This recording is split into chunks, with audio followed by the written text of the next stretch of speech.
In the middle of the night, she felt someone licking her on the train.mp4. Grace fiddled with the key in the keyhole, trying to open her flat door. Damn, the lock is jammed again, she thought. The lock on her flat door was old, and she'd had a lot of trouble with it. One time she even had to climb over her neighbor's balcony to her own balcony because Jessica, the woman's 3-year-old daughter, was home alone. Grace had to go to the shop that day. "You're a slut, Grace." A pensioner neighbor turned up on the landing. "You came home drunk on wine again. Where do you find the money to buy vodka?" "None of your business." Snapped at the woman. "Of course it's none of my business. The whole neighborhood knows that you don't work anywhere. You're drinking away the children's money you get for Jessica every month. Did the state give it to you for wine or something?" "Shut up, I'm mad." Grace. The door wouldn't budge, and her little girl was crying inside. "I'll report you to the authorities and have your maternity rights taken away. Then I'll shut up. I can't bear to watch you kill your little girl. You shameless girl." At last the key in the lock turned and Grace was out the door. "You alcoholic lunatic," the pensioner shouted after her. "Jessica, where are you?" Grace called out in a drunken voice to her daughter. "Come on, I brought you some oatmeal biscuits." The woman handed her daughter the treat, and she grabbed it greedily. Grace had gone out to feast with her friends the night before and fell asleep there, but when she woke up, she didn't go home and stayed to continue the feast with the company. Jessica was hungry. "Eat up, Mummy will sleep for a while, and then Uncle Jimmy will come and bring something to eat in the evening." Grace collapsed on the old couch and fell into a drunken sleep. She woke up when she heard someone banging on the door. She struggled to get up from the couch and staggered into the hallway. Who the hell else was out there? And Jimmy? She smiled when she saw her lover on the way. "Well, you're here at last. I've been waiting for you." "I can see you've been waiting," the man said, and looked at Grace, who had fallen asleep. "Oh, come on. It's no use grumbling. Did you bring a drink?" "I did." He took off his shoes and walked into the kitchen. Grace sighed and followed him. He put a packet of dumplings, half a loaf of black bread, and a bottle of vodka on the table. "Oh, we're going out." Grace was happy. "Make the dumplings. At least we'll feed the little one," said Jimmy, rinsing the dirty glasses under the tap. "We'll get on with it. Let's have a little drink." Grace sat down at the table and took her time making dumplings. My head was pounding. Jimmy often went to the woman's house to spend time with her. Sometimes he'd bring his mates, and they'd have a rowdy feast, followed by a brawl. The man worked at a metal depot, dismantling and sorting metal handed in by the townspeople. He received pennies, but he was paid every day. That suited him, so they had a drink. Grace put a pot of water on the cooker to boil the dumplings. She sliced the bread and sat across from her boyfriend, resting her hand on her chin. She'd lived in this flat since she was a child. Grace was known to all the neighbors, an ordinary girl raised by her mother alone. Grace had gone to kindergarten like everyone else, then school, and after graduation she had met a handsome married man. She fell madly in love, and he took advantage of the girl's naivety and then said he wasn't interested in her anymore. He said he had a wife, a family, his own life, and Grace could live as she did and not think about him anymore. Grace came home in tears, locked herself in her room and sobbed all night.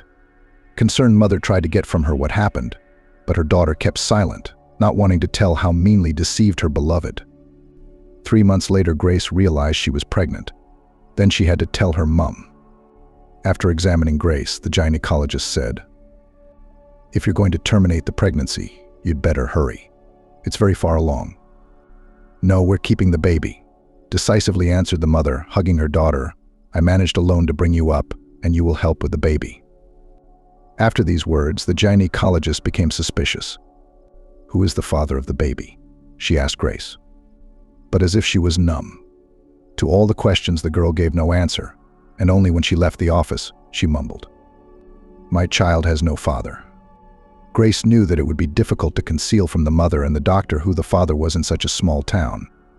She didn't want publicity and decided she would never tell anyone about her mistake. The girl was born healthy and strong. Grace's mother helped her daughter with everything, almost completely took on the responsibility of caring for the child. She bathed, fed Jessica, went out with her for a walk in the yard. On the gossip of neighbors, the woman did not pay attention, and all attempts to find out who became the father of the girl interrupted immediately with a sharp answer. This is only our business. But when Jessica was 2 years old, the grandmother was hit by a car. An unknown man hit her and fled the scene without even providing any help. Passers-by called an ambulance. Dying in the hospital, the woman said to her daughter only one phrase: "Never leave your daughter, stay by her side." With these words, Grace's mother went to the other world. The daughter was left alone with her child. She was not at all adapted to independent life. Without her mother, it was hard both in the household and with Jessica, and there was no money at all. Grace took a job mopping floors in the entrance of her house. Once a month, the head of the house collected payment from the tenants and gave it to the girl. But it was a pittance. It was difficult to live on. During this difficult period of life, on Grace's way met Jimmy. The young man was a great lover of women. Perhaps seeing Grace with a pram, he would not have paid attention to her. But that day she went to the shop alone, having put her daughter to bed. Jimmy noticed Grace in the shop. She was taking items from the shelf, looking at them for a while and then putting them back. Her face was sad and thoughtful. "Do you know what to choose?" He turned to Grace. "I beg your pardon?" She didn't understand the young man's question. "I see that you take goods, but you don't put anything in the basket. I don't have the money for this delicious stuff. Would you like me to buy you something?" "I don't have much money either, but I can afford to buy a cake for such a pretty girl." Grace looked at Jimmy carefully. He wasn't handsome, but his eyes were kind. She didn't feel threatened. Also, no one had taken care of her in a long time. "Cake? Yeah, sure, if you like. What kind do you like?" "Like this one." Grace pointed to a small box. "This one?" "Sure." Jimmy took the cake from the shelf and said, "You're welcome." At the checkout, he paid for the cake for Grace and, smiling, offered to walk her home. The girl shrugged her shoulders. She was lonely at home, only her daughter Jessica. At the entrance, Grace offered Jimmy to drink tea with the cake he had bought. "You know, I won't refuse." The man was delighted. He clearly wanted to continue their acquaintance. Putting the kettle on the cooker, Grace took out 2 cups and 2 saucers. "Do you live alone?" Jimmy asked, as if it was easy and simple to get on a first-name basis with the girl. "Recently, it's my mom's 40th birthday today," she replied. "I'm sorry, I didn't know. It's the kind of thing you'd want to commemorate. I've got something." He got up from the table and went out, and came back with a bottle of vodka. "I took it for myself. I thought I'd spend the evening watching a film. I don't drink." "Neither do I, but your mother needs to be remembered. Do you have any glasses in the house?" Grace took 2 glasses out of the cupboard and put them on the table. "I'm sorry, I can't provide you with an appetizer. Come on, have a drink. It'll make you feel better." He poured the alcohol and drank. After a little thought, Grace did the same and grimaced at the burning throat of the vodka. "Let's have another round," Jimmy suggested. Jessica's crying was heard from the room. The man looked at Grace in surprise. "Her daughter's awake," she said, and hurried to the baby. Jimmy followed her. Grace took the baby in her arms and held her close to her. "Where is the girl's father?" Jimmy asked. "He's not here." "Dead too?" the young man asked. But Grace didn't answer. She went back to the kitchen and took a pot of porridge out of the fridge. Jessica needed to be fed. "All right, I gotta go." "It was nice to meet you," Jimmy said. The man took the bottle from the table and left. Grace watched him walk across the playground and thought about her loneliness. As long as her mom had been alive, she couldn't imagine how hard it had been to be alone. Yet here was this man who had chosen to meet her on his own, gone. No one wanted her with a baby. But to Grace's surprise, Jimmy appeared on the doorstep of her flat the very next evening. In his hands, he had a small plastic toy, a pink bunny. "I thought I'd buy it for your daughter to play with." Grace led him into the flat and felt glad that Jimmy was back, because he might not have come. Who wants a single mom with a baby in her arms and no money? "I was on my way to work, and for some reason I remembered you. So I came round," Jimmy said. "You don't mind, do you?" "No, but I don't have anything to treat you to," Grace said. "Don't worry, we'll figure it out." The man took a can of stew from one pocket and a bottle from the other. "Do you have any potatoes?" he asked. "Here." Grace pointed to a box of potatoes. Jimmy went about the business of preparing dinner. He peeled potatoes, onions, carrots, and then boiled them all together with the stew in a big pot. Grace watched him with her daughter in her arms. She didn't like cooking herself and didn't know how to cook. It was always her mother's job, but Jimmy's food was delicious. Grace ate with pleasure, and he kept pouring into shot glasses. With such an appetizer, it's a sin not to drink, he smiled. And Grace supported his company because she liked Jimmy more and more, and she didn't want him to leave. So she drank with him, eating bitter vodka with stewed potatoes. Jessica was fed potatoes, mashing them with a fork and a plate. As the baby fell asleep in her cot, a rather inebriated Jimmy said to Grace, "You're pretty. I liked you right away." "I like you too." The girl answered him, feeling that everything was floating in front of her eyes and her head was buzzing. That night Jimmy stayed with her, whispering in her ear affectionate words that made her heart flutter. Jimmy began to come to Grace's house often, and she enjoyed his company. Often Jimmy brought food and invariably came with a bottle of wine. Addicted to drinking, Grace sometimes forgot to even feed Jessica. "At least feed the girl some bread," Jimmy would say. And then he would get dressed and go to the shop to return with another round of alcohol. That afternoon, Grace fed her daughter dumplings and sent her to her room to play. She snuggled up to Jimmy with her whole body. "Oh, my darling, I'm so glad you came. Why shouldn't I when I know you're waiting for me? It's boring alone at home anyway," he told her. "Why don't you go to the shop?" Grace asked, pointing to the empty bottle on the table. The girl went to the receiver, turned up the volume. The music started playing. She moved her hips, inviting her beau to join her. "Come on, Grace, I don't have any more money." Jimmy told her. "No, you don't. What are we gonna do? You and me, we could use a little extra." Grace stopped dancing and stared at Jimmy with a sober look. The man poked a dumpling on his fork, put it in his mouth and shouted, "Yummy." "Jimmy, we've got to think of something. I really like drinking with you." Grace leaned over him, pressing her breasts against the man's face. Jimmy thought for a moment and then said, "I've got an idea. Let's go to Alan's. He's a mate of mine. He and his girl Kelly don't live far away. He'll know exactly what to do." "Let's go." Grace agreed. She left Jessica in her cot and threw on her coat. She'll fall asleep, and then we'll be back, Grace thought. But Grace and Jimmy didn't come home that night. They had been partying all night, and in the morning Jimmy and his mate Alan got into an argument that turned into a fight. The men were on the floor banging each other. "Give him a good kicking, Alan." Kelly, Alan's wife, yelled, "Let him know how to argue with you." The woman calmly watched the two mates fighting and even tried to encourage her husband. Grace was frightened when she saw Alan pile his body on top of Jimmy's and start to choke him. Grace grabbed a heavy cast-iron skillet off the cooker and hit Alan's head with all her might. The man went quiet, collapsed, and fell on top of Jimmy. "You idiot. You killed him."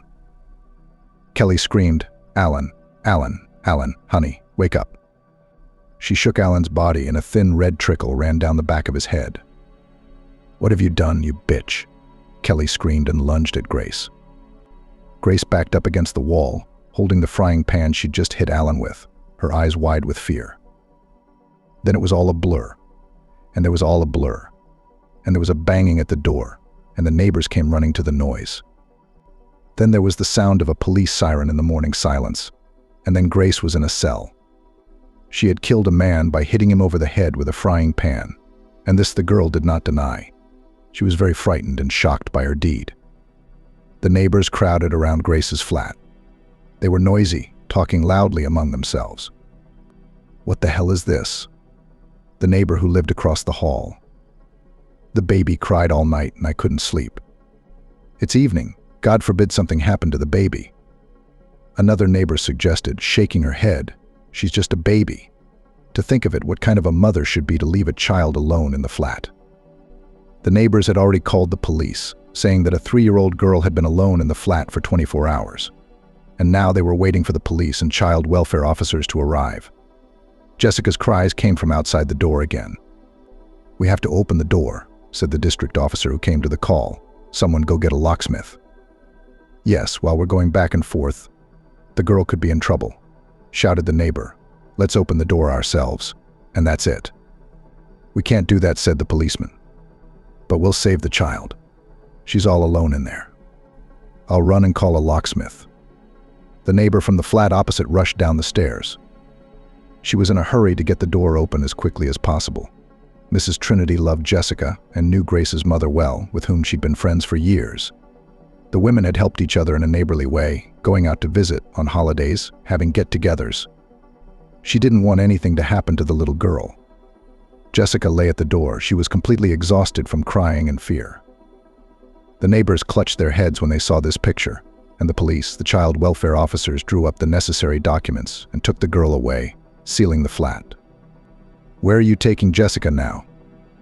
Mrs. Trinity asked, watching one of the police officers carry the little girl out of the flat, into the orphanage, and then to an orphanage. "Her mom won't be back anytime soon." "Why is that? Where's Grace?" the neighbor asked, following the policeman down the stairs. "A criminal. Your Grace," he said. "A criminal how?" Mrs. Trinity covered her mouth with her hand, afraid to imagine what her dead friend's daughter might have done. "Killed a man," the policeman tossed her. "If you need a statement, you'll get a summons. But for now, stay out of the way." The officers got into the car and Mrs. Trinity stared after them. How could this have happened if Grace's mother had been alive? Jessica would never have ended up in an orphanage, and Grace wouldn't have had such a terrible accident. "I'll definitely visit her and bring her something tasty," thought the pensioner. A few days later, she tried to find Jessica but had no luck. The police said that she was not a relative, and therefore no one was obliged to report to her about the girl's whereabouts. A year passed. It was a normal day at the orphanage. "Children, come here. The foster parents are coming," called the teacher. Two lush-breasted women in a beautiful dress and a tall man entered the room. They looked with interest at the children, who were huddled together. And those, after standing for a moment, rushed to them. "You, my mom and dad. Will you take me?" "Take me. I'm smart." The kids were trying their best to win the attention of potential foster parents. They all wanted to be part of the family. Jessica was the only one who wouldn't budge. She sat silently on a chair, holding a doll with red hair. "Can we meet this girl?" asked a bouffant-breasted lady in a beautiful dress. "Jessica, come to us," called the teacher. The girl slowly got up from her chair and obediently approached the guests. The girl was dressed in a simple woolen dress and white socks. Curly dark hair fell on her forehead. "What is your name, girl?" the woman asked. "I, Amanda Smith, and this is William Smith." Jessica was silent and looked at the man and the woman. The whole year that she had lived in the orphanage with the same children, without parents, the girl hardly spoke at all. She was often taken to a speech therapist, a psychologist and other specialists, but they could not understand why the child was silent. Apparently, the girl has a serious psychological trauma. Jessica hardly speaks at all, but she is very good, obedient, and neat. "Meet her, maybe you'll like her." "William, I like this girl," said the woman in the pretty dress, turning to her husband. "She suits us." She squatted down and handed her a candy. "Help yourself," Amanda Smith said. "Or if you want, we'll take you away and you can have candy like this every day." Jessica nodded her head and unsealed the candy. The orphanage didn't give her sweets very often. She really liked chocolate candy. The woman held out her hands to her, urging her to go towards her, but Jessica didn't move. She looked at the man next to Amanda. He had a very kind face. "Uncle, will you be my mom and dad?" she asked. "If you want to," the man replied. Amanda and William had 3 native sons. Each time they waited for a child, they hoped that this time a daughter would be born. But a third boy had already been born, and there was no longer any hope of them becoming parents to a girl. The decision to adopt a child from an orphanage was not an easy one, but William persisted in persuading his wife. He had grown up in a large family. Always believed that brothers should have sisters. He, and in adulthood, communicated well with his little sisters and loved them. By the age of 45, William had built a spacious home in a small town. His boys were now adults. The youngest was graduating from high school and the older ones had gone to live in the city. William dreamed of having the laughter of children in his house again. Or else what was he building all this for? He persuaded his wife to take the baby from the maternity hospital so that she would be tiny, but Amanda didn't want to deal with nappies and nappies. "I don't want night feedings, nappy changes, endless loads of baby laundry. "If you want us to have a daughter, let's get an older girl," she told her husband. "But then she wouldn't think of us as her parents. And I want her to be ours, you know," William objected. "I've said it all," Amanda cut him off. A week later, they went to the orphanage to choose a daughter. Jessica was the only child who didn't reach out, didn't run to her and Amanda. William looked at her with interest. Slim, black-haired like him, and her hair curly, bunching into beautiful curls. "How much she looks like me," thought the man. "Yes, baby girl, I'll be your daddy," he answered Jessica's question. He held out his hand to her, and the girl put her palm in his. What a cold hand she has, William thought. Jessica was ready to go with him. "We will take this girl. We like her," he said to the kindergarten teacher. "Then go to the headmistress and make all the arrangements. You guys go play." Jessica arrived at Amanda and William's house on a holiday. The house was noisy with the arrival of their sons. Everyone was getting ready to celebrate. Jessica was led into the hallway. "Alex, look who we brought," shouted William. "Son, this is Jessica." "Hello, little girl." The guy sat down opposite, looking carefully at the girl, whom the parents decided to take into the family. Alex knew about the parents' intention to adopt an orphan and didn't mind. Smiling, he extended his hand to Jessica. "Come on, I'll show you your room. My brothers used to live there, but now you will live there." Jessica obediently followed him. All day, William did not leave the girl's side. He played with her, and Amanda jealously observed her husband's behavior. Jessica very much liked the youngest son of the couple, Alex. The boy literally carried her in his arms. "I can't imagine, Daddy, how you could leave such a nice girl alone," he once said to his father. "Jessica is so quiet, calm, obedient." "But there are different situations in life, son. She's just unlucky with her parents," his father replied. "Who are her parents? Do you know?" Alex asked.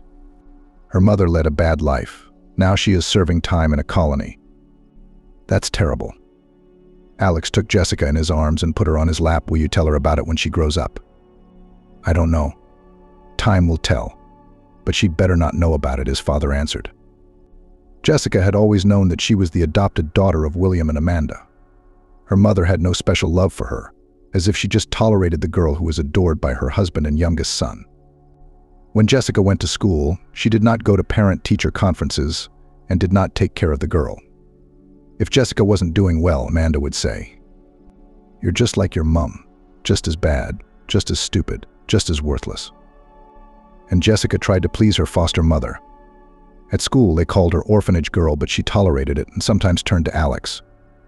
"They're teasing me again," she said. "Tell them I'll deal with them," the boy promised. Alex graduated from technical school and lived with his parents. Of the three brothers, he was the only one who treated his parents' adopted daughter with such tenderness and care. When Jessica turned 13, he started a tradition of giving the girl flowers. Alex brought home a bouquet of beautiful white daisies and handed them to Jessica. "Here you go, baby.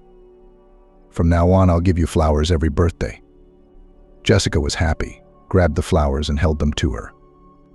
"What nonsense, Alex. Couldn't you think of anything else? What does a girl need your daisies for?" "Mum, she's a girl to be, and should be used to guys giving her flowers. She'll get over it." Amanda took the bouquet from Jessica's hands and threw it in the bin. It's a lot of honor to be bathed in flowers from a young age. William was silent, and Alex just took Jessica's hand and left the house. They sat on the lake shore by the fire. Alex was grilling sausages on the fire, saying, "It's okay, you'll grow up soon and everything will be fine. Trust me." Jessica believed. Alex became the closest person to her. She snuggled into his arms, not wanting to go home. Amanda made no secret of her dislike for Jessica, and William was a very gentle man, unable to stand up to his wife when she hurt her adopted daughter. Amanda raised 3 sons and was a tough person. In all the years that Jessica lived in her family, she had no affection for the girl, no love and tenderness. Jessica felt it and tried to avoid socializing with Amanda, but reached out to her father and Alex. They became close, understanding people to her. "The sausages are ready," Alex said and handed Jessica a twig of food. "Eat." "There you are. I knew you were sitting here." William appeared in the darkness. He was holding a box of cake and a small package. "Dad, how did you get here?" Alex asked. The boy didn't expect his father to come to the lake and support him in his desire to make some kind of holiday for Jessica. "I thought that since you both weren't home, it meant that you were here." The man smiled. "Where else would you be? You come here every year." "Thanks, Dad," Jessica said to the man. William took a thermos of tea and a small penknife out of his rucksack. "Shall we have a feast?" "Of course we have such an occasion. Jessica is already 15, Alex laughed, hugging the girl.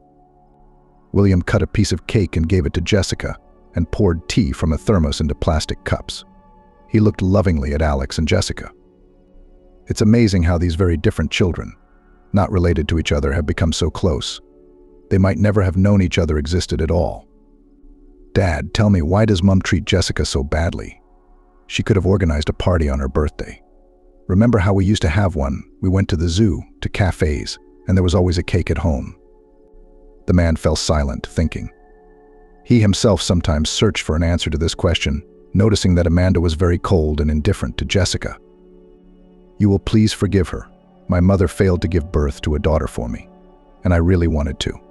And when Jessica came along, my whole life took a different turn." "What do you mean?" The girl didn't understand. "Well, you see, I fell in love with you as soon as I saw you. You were so small, touching, in need of warmth and love, and I tried to surround you with all that. Dad, I really appreciate what you've done for me all these years. I love you very much."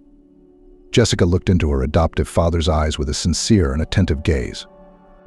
"And I love you very much, my girl. And can you tell me where I came from?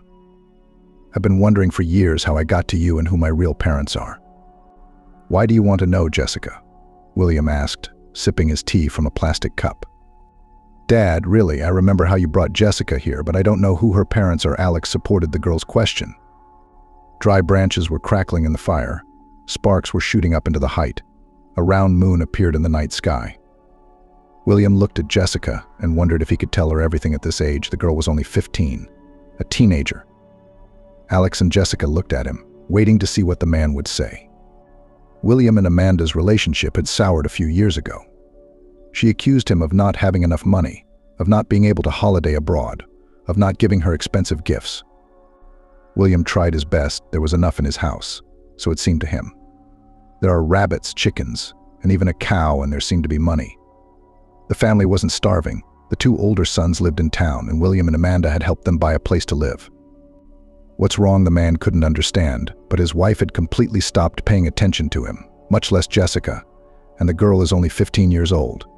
She needs a woman's attention, companionship, and understanding.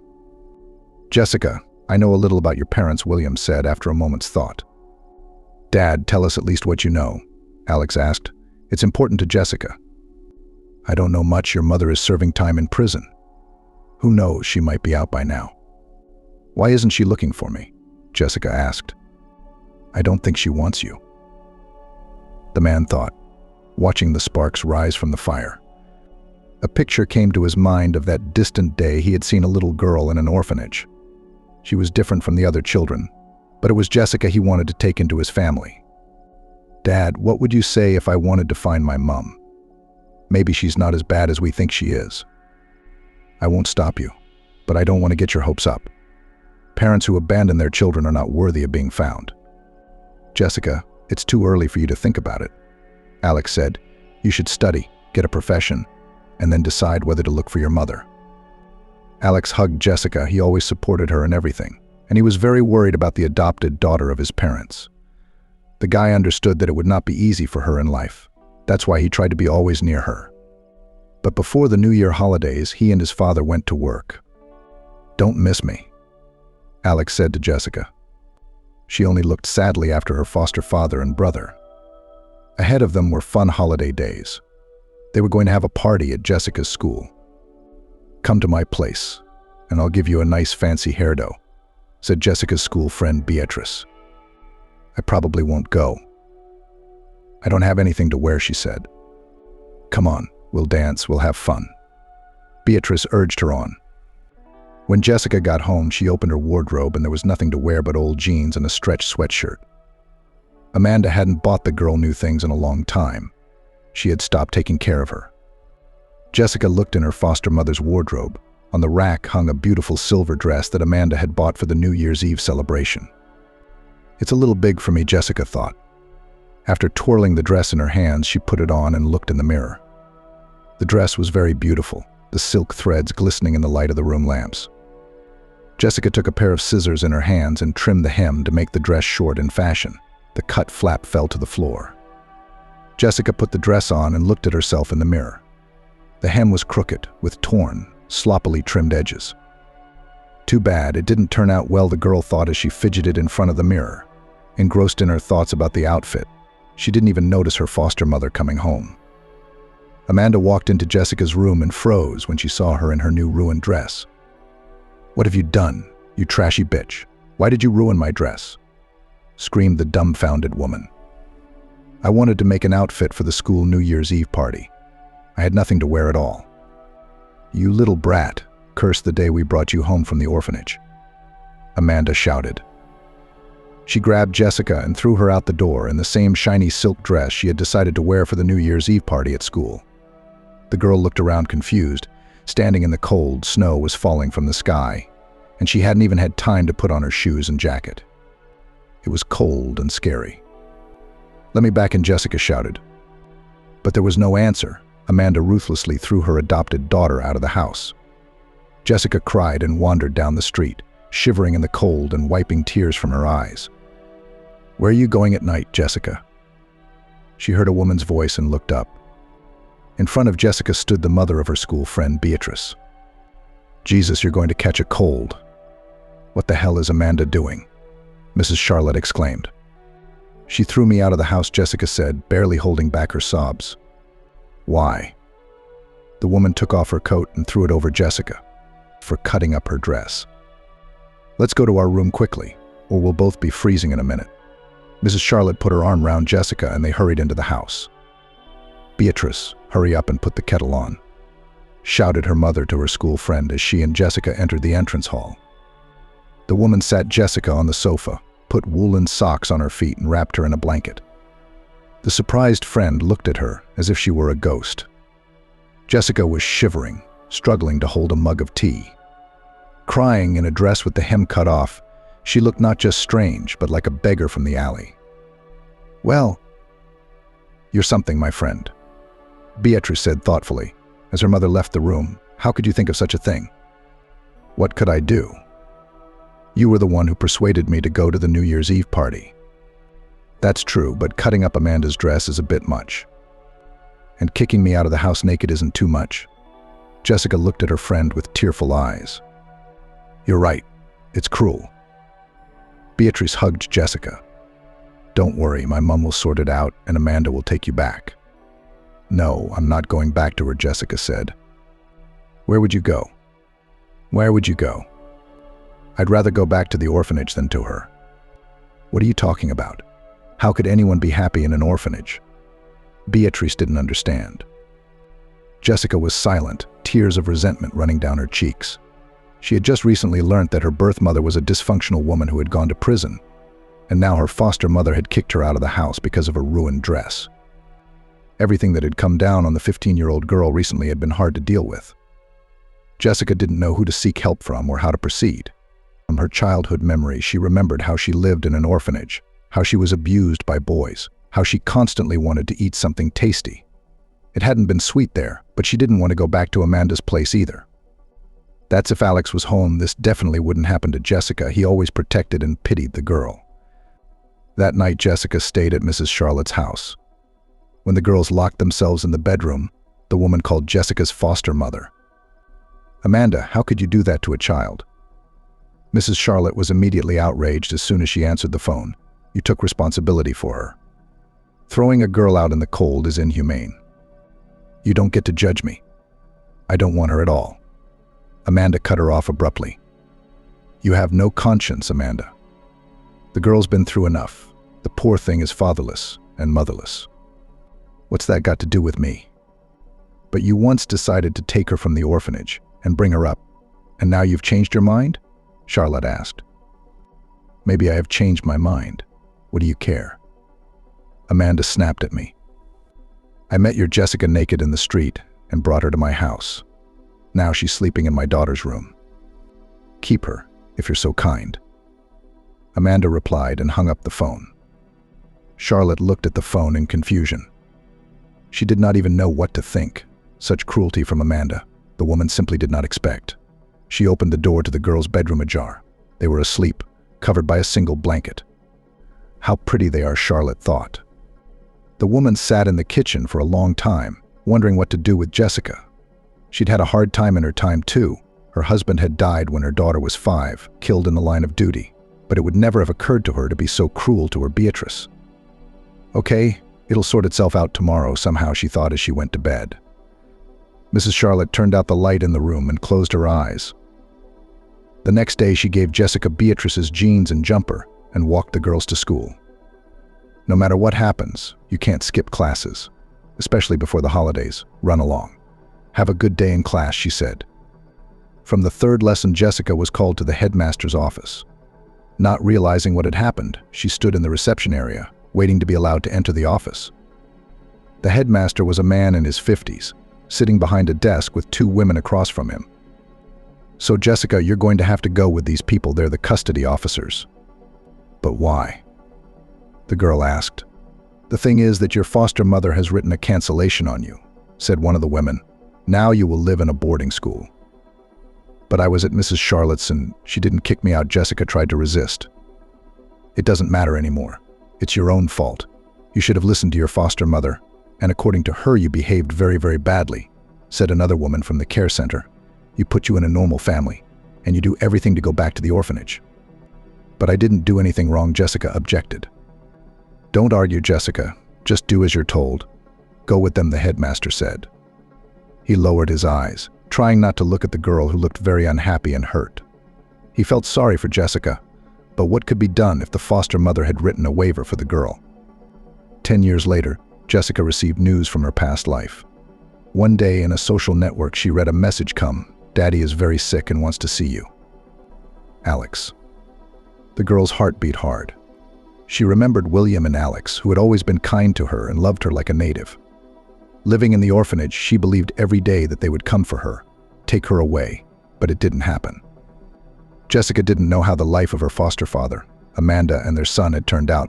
They never appeared in her life again, and suddenly there was such a message. We should definitely go, she thought.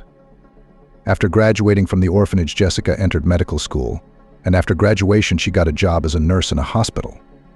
Not without difficulty she managed to get a small one-room flat, which she lovingly arranged and tried to make cozy and beautiful. But the girl's personal life did not work out. By the age of 25, she was still not married. Jessica looked at the train timetable and found out when the nearest one was to the town where her former foster parents lived. "I wonder what Alex has become like," she thought, standing in the ticket office of the railway station to buy a ticket. She had managed to take some time off work, so Jessica could afford to go and see William. 24 hours later, she was there. Alex met Jessica at the train station. "Hi, it's so good to see you. You look beautiful," he said, hugging the girl. "Hello, Alex. Haven't you changed at all?" "You can say the same thing," laughed the young man. "What's wrong with Dad?" Jessica looked at him with a worried look. "You'll find out for yourself. Let's go." They walked to the car park where Alex parked his car. Jessica watched with interest how the city she once lived in had changed. As they pulled onto a country road, Alex suddenly asked her, "Are you single? Do you have a boyfriend?" "Why do you ask? Does it matter so much?" Jessica smiled at him. "Well, it's just interesting. I've been thinking about you all this time, imagining how you live, what you do. Usually I live like everyone else, working, watching TV at home in the evenings. Did you get married?" "No," he shook his head. "What about your mom?" Jessica didn't want to talk about Amanda, who had thrown her out into the cold, but she thought she should. "I don't know. She left us, and we don't know anything. How she lives, where she lives," the boy replied.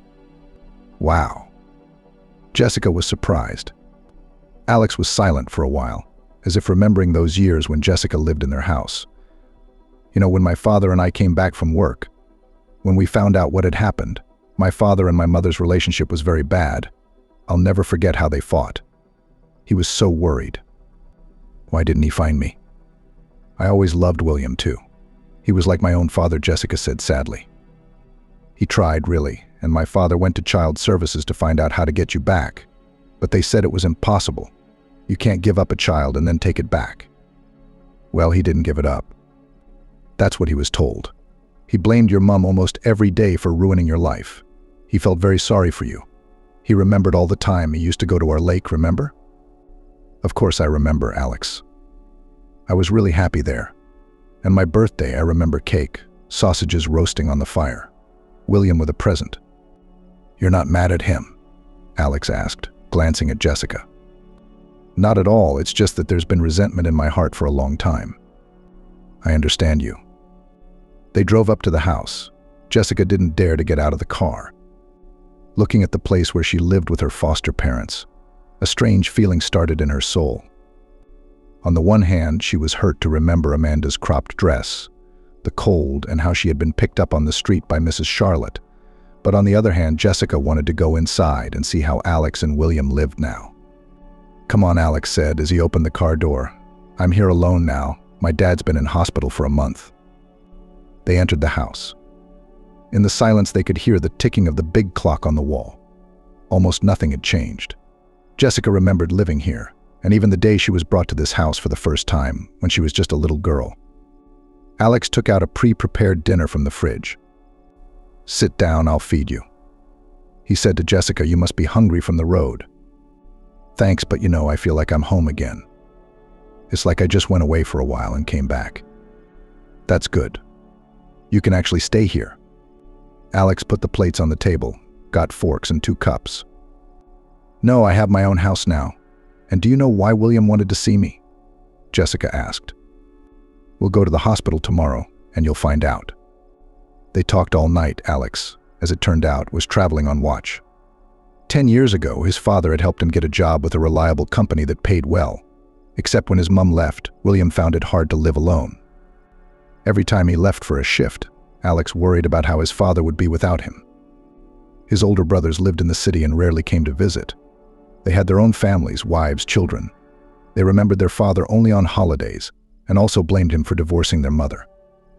The older son said that they should not have taken a foster daughter into the family because of her only problems, but William tried to maintain the household as best he could. He had everything in his house, but not the happiness he'd always dreamed of. Alex, where's our Jessica? Sometimes the father asked his son, I wonder how she lives. Doesn't anyone hurt her? One morning the father did not get out of bed. His face was twisted in a grimace. The man was squirming from severe pain. Dad, what's wrong with you? Alex approached his father. He was agitated and even frightened. I feel sick, son, his father answered him. I'll call an ambulance now. Alex rushed to the phone, dialed the number, but William lost consciousness. Jessica, I was so scared, Alex told Jessica.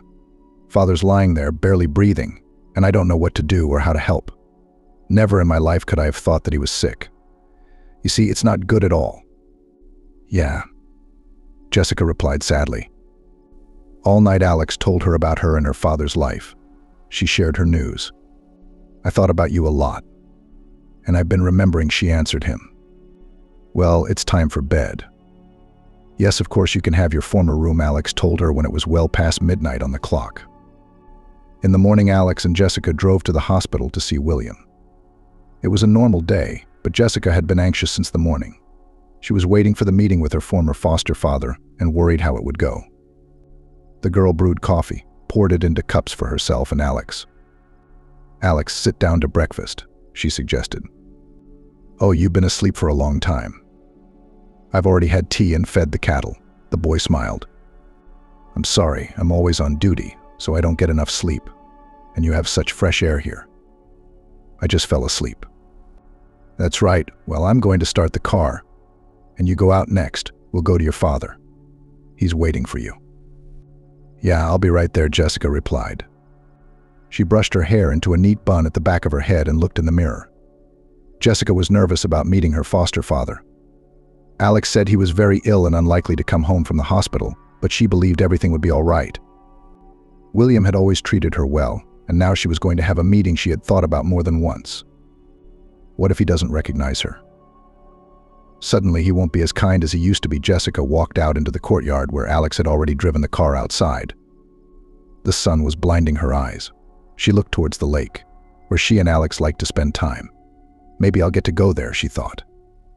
Jessica, hello. I recognized you at once. Mrs. Charlotte was walking towards her. You finally arrived, and Beatrice and I have been thinking about you. Hello, Mrs. Charlotte, I haven't forgotten you either, Jessica said. The woman embraced her, pressing her to her bosom. She was glad to see that poor girl who had once been taken from the streets to her home. All these long years she had thought of Jessica, imagined how her life had turned out. Jessica and Alex came to the hospital. I come to see him every day, Alex said, helping Jessica to put on a hospital gown. Now he can't get up at all. He needs help all the time. And you know he cries. Cries? Jessica gave him a surprised look. Yes, he says that life has punished him for what his mother did to you. He shouldn't say that. I'm fine. I've got my own place, even if it's small, but I've got a job. Why are you so worried? You talk to him yourself. They came to the door of the ward where William was. Alex stopped, looked carefully at Jessica. His gaze spoke. Jessica, go, he's really waiting for you. Jessica didn't enter the room right away. She waited for Alex's encouragement, and he took her hand and said, Don't be afraid, I'm with you. William was lying in bed, his eyes closed, quiet, barely audible. Jessica walked over to him, sitting down next to him on a chair. Hello, barely holding back tears, she said. The man was pale. He had changed a lot in these 10 years, aged, gaunt. But when William opened his eyes, Jessica knew from his gaze that he was still as kind to her. Are you here? I waited after all, Jessica's foster father said. She took his palm in hers, stroked his wrinkled hand, looking affectionately into his eyes. My girl, I'm so glad to see you. How are you feeling? Asked the other. It is not so important now. William looked at the grown-up Jessica, whom he had once brought to his house from an orphanage. Pictures of her growing up, of them playing together, of going for walks. Lately, he'd been thinking about her almost constantly. Dad, is there something you wanted to talk to Jessica about? That's why she came here, Alex said, standing behind the girl's back. Yes, I wanted to, Jessica. I found out everything about your birth mother. The man sighed. I don't know if it's important for you, but I decided to find out. Now I have to tell you. What did you find out, William? She suddenly felt her heart racing. Jessica was excited by such news. She was just an ordinary girl who was in a difficult situation. You can think whatever you want about her, but I ask you not to hold a grudge. I don't hold a grudge against my own mother. I just don't know anything about her. She's been out of juvie for a few years now. I'm told she doesn't act the way she used to. Does she have any other children? Do I have any siblings? Jessica asked. I don't know about that. That's a shame. Do you know where to find her? Yes, girl, I managed to find her address. Take it over there on the nightstand. I prepared this piece of paper with the address on it for you. Jessica looked in the drawer. There was indeed a piece of paper torn from a notebook. She looked at the short line written in William's hand and thought, does she need this address? Is it worth looking for her own mother if she never tried to find her? William, why did you start looking for my mother? Jessica asked, stroking the man's palm. What's in it for you? I have been thinking a lot about you and your fate. William answered, you see, when a man doesn't know his roots, doesn't know who he came from, he doesn't have a happy future. It's like he doesn't live, he just exists, and I wanted you to be happy. William was breathing heavily. It was hard for him to speak, but he had been waiting for Jessica for weeks and was preparing for this conversation. I'm sorry I couldn't be a good foster dad to you. I'm sorry for that. It's not your fault. I forgave everyone a long time ago. Jessica got worried and looked at Alex, who had been by her side the whole time. William became very ill. He closed his eyes and wheezed. I'll get a doctor, Alex said, and ran out of the hospital room. The medics came a few minutes later. Alex and Jessica waited in the corridor, hoping that the doctors would help the man, but that day he was gone. William waited for Jessica to arrive and died, giving her only her mother's address. On the day of the funeral, it rained heavily. Close relatives took cover under umbrellas, seeing William off on his last journey. Only his ex-wife Amanda did not come to the funeral. None of his sons knew anything about her. It was as if she had gone missing or didn't want to be found. After staying with Alex for a few days, Jessica got ready to leave. Saying goodbye, the guy told her, "You can always come back. I'll be waiting for you." "But why? You have your own life, your own things to do," Jessica asked. "Don't you understand?" He looked into her eyes. "What don't you realize? What do you mean?" "I've been waiting my whole life for you because I love you." Jessica looked at him and saw that Alex wasn't lying. She'd always known he was very good to her, but she hadn't realized that the guy had been in love with her from a young age. And now that he had confessed his love to her at such a mournful time, Jessica was scared. "Alex, honey," she said, stroking his cheek, "I understand. It's hard, difficult, lonely for you right now. You lost your father. If you want, I'll stay with you, but it's not love, my good one." Alex was sad. He really didn't want to part with Jessica, but she had already packed her things and was ready to leave his house. "I'll take you to the railway station," he said only. Standing on the platform, Alex asked Jessica, "What do you intend to do with the address my father gave you? Are you going to look for your mother?" "I don't know if I should," Jessica said thoughtfully, "but your father's words about how everyone should know their roots shook me. You know, if you're scared, I can go with you." Alex offered. "Thank you, I really appreciate you, and I know that you will always help me in a difficult moment." Jessica hugged him and kissed his cheek. Alex felt her kiss burned his skin. Wet, hot lips of the girl he had loved for many years made his heart beat faster. "Will we meet again?" he asked. "Of course we will," Jessica replied, and with those words she entered the train carriage. Grace was free on a warm May afternoon. Stepping outside the gates of the colony, she breathed in the fresh air with a full chest. It's good to be out, the woman thought. During the years of her sentence, she had a lot of time to rethink her life. She often remembered her mother and her young daughter. Her mom had passed away very early, leaving Grace with a baby girl in her arms. That's when her life went downhill. And Jimmy, he drank a lot, and Grace also took to alcohol, finding solace, forgetting everything, in the company of his mate. She wrote to him from the colony, and he wrote back occasionally. Grace knew that nothing had changed in Jimmy's life. The women, the booze, the poor earnings, barely enough for wine and food. After the trial, Grace learned that she had lost her maternal rights to her daughter, and then Jimmy wrote that Jessica had been adopted by a family from out of town. Every day when she went to sleep, she imagined how her daughter would grow up. She also wondered if her adoptive parents were hurting her. Grace had changed a lot. She made a promise to herself that she would never drink again, find a job, settle down in their quiet mom's old flat, and find Jessica. Except where to find her daughter, she didn't know. As the bus bumped along the bumpy road, she stared out the window. Fields, forests, bridges, some villages floated by. Having become free, the woman was purposefully entering a new life. Now she would do everything differently. In the colony, she learned to sew and worked together with other women in the shop sewing overalls. Probably if she had remained free, she would never have learned to be a seamstress. Grace could not even imagine what would have happened to her if not for that tragic incident when she killed Jimmy's mate Alan by hitting him on the head with a cast iron frying pan. At the trial, she repented, saying she didn't mean to do it, but Alan's friend Kelly demanded that the judge be as strict as possible in his decision to punish the girl. "She's deprived me of my breadwinner," Kelly said at the time. "Who's going to support me now? Who will earn money? My beloved Alan was a very good man, and this unscrupulous bitch deprived him of the most valuable thing in his life." Grace stood with her head down. At that moment, she didn't think about herself or what would happen to her. All she could think about was her daughter Jessica, who was all alone. Would she remember her mother after years of separation? Would she think of Grace or forget her? Children's memory is very selective. The most vivid moments remain in it. What Jessica saw, rare sweets, an apple and oatmeal biscuits. Grace couldn't support her. She had no means of subsistence, and what Jimmy earned, they spent together, sparing no expense on wine. Grace got off the bus and walked slowly towards her house. Everything was the same as it had been then: children playing in the yard, neighbors sitting on the bench, talking about something. "Hello," Grace said as she passed the women. "Grace, you're free, aren't you?" Mrs. Trinity, the neighbor, asked in surprise. The same one who had called the police when she heard little Jessica crying behind the wall. "Yes, she's back." "So, how are you going to live your life?" The same old life, or are you going to get smart? The women asked.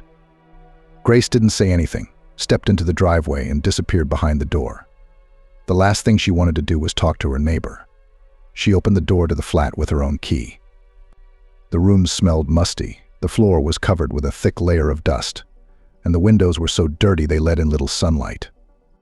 Grace sat down on the old couch, glancing at the cot where her daughter had once slept.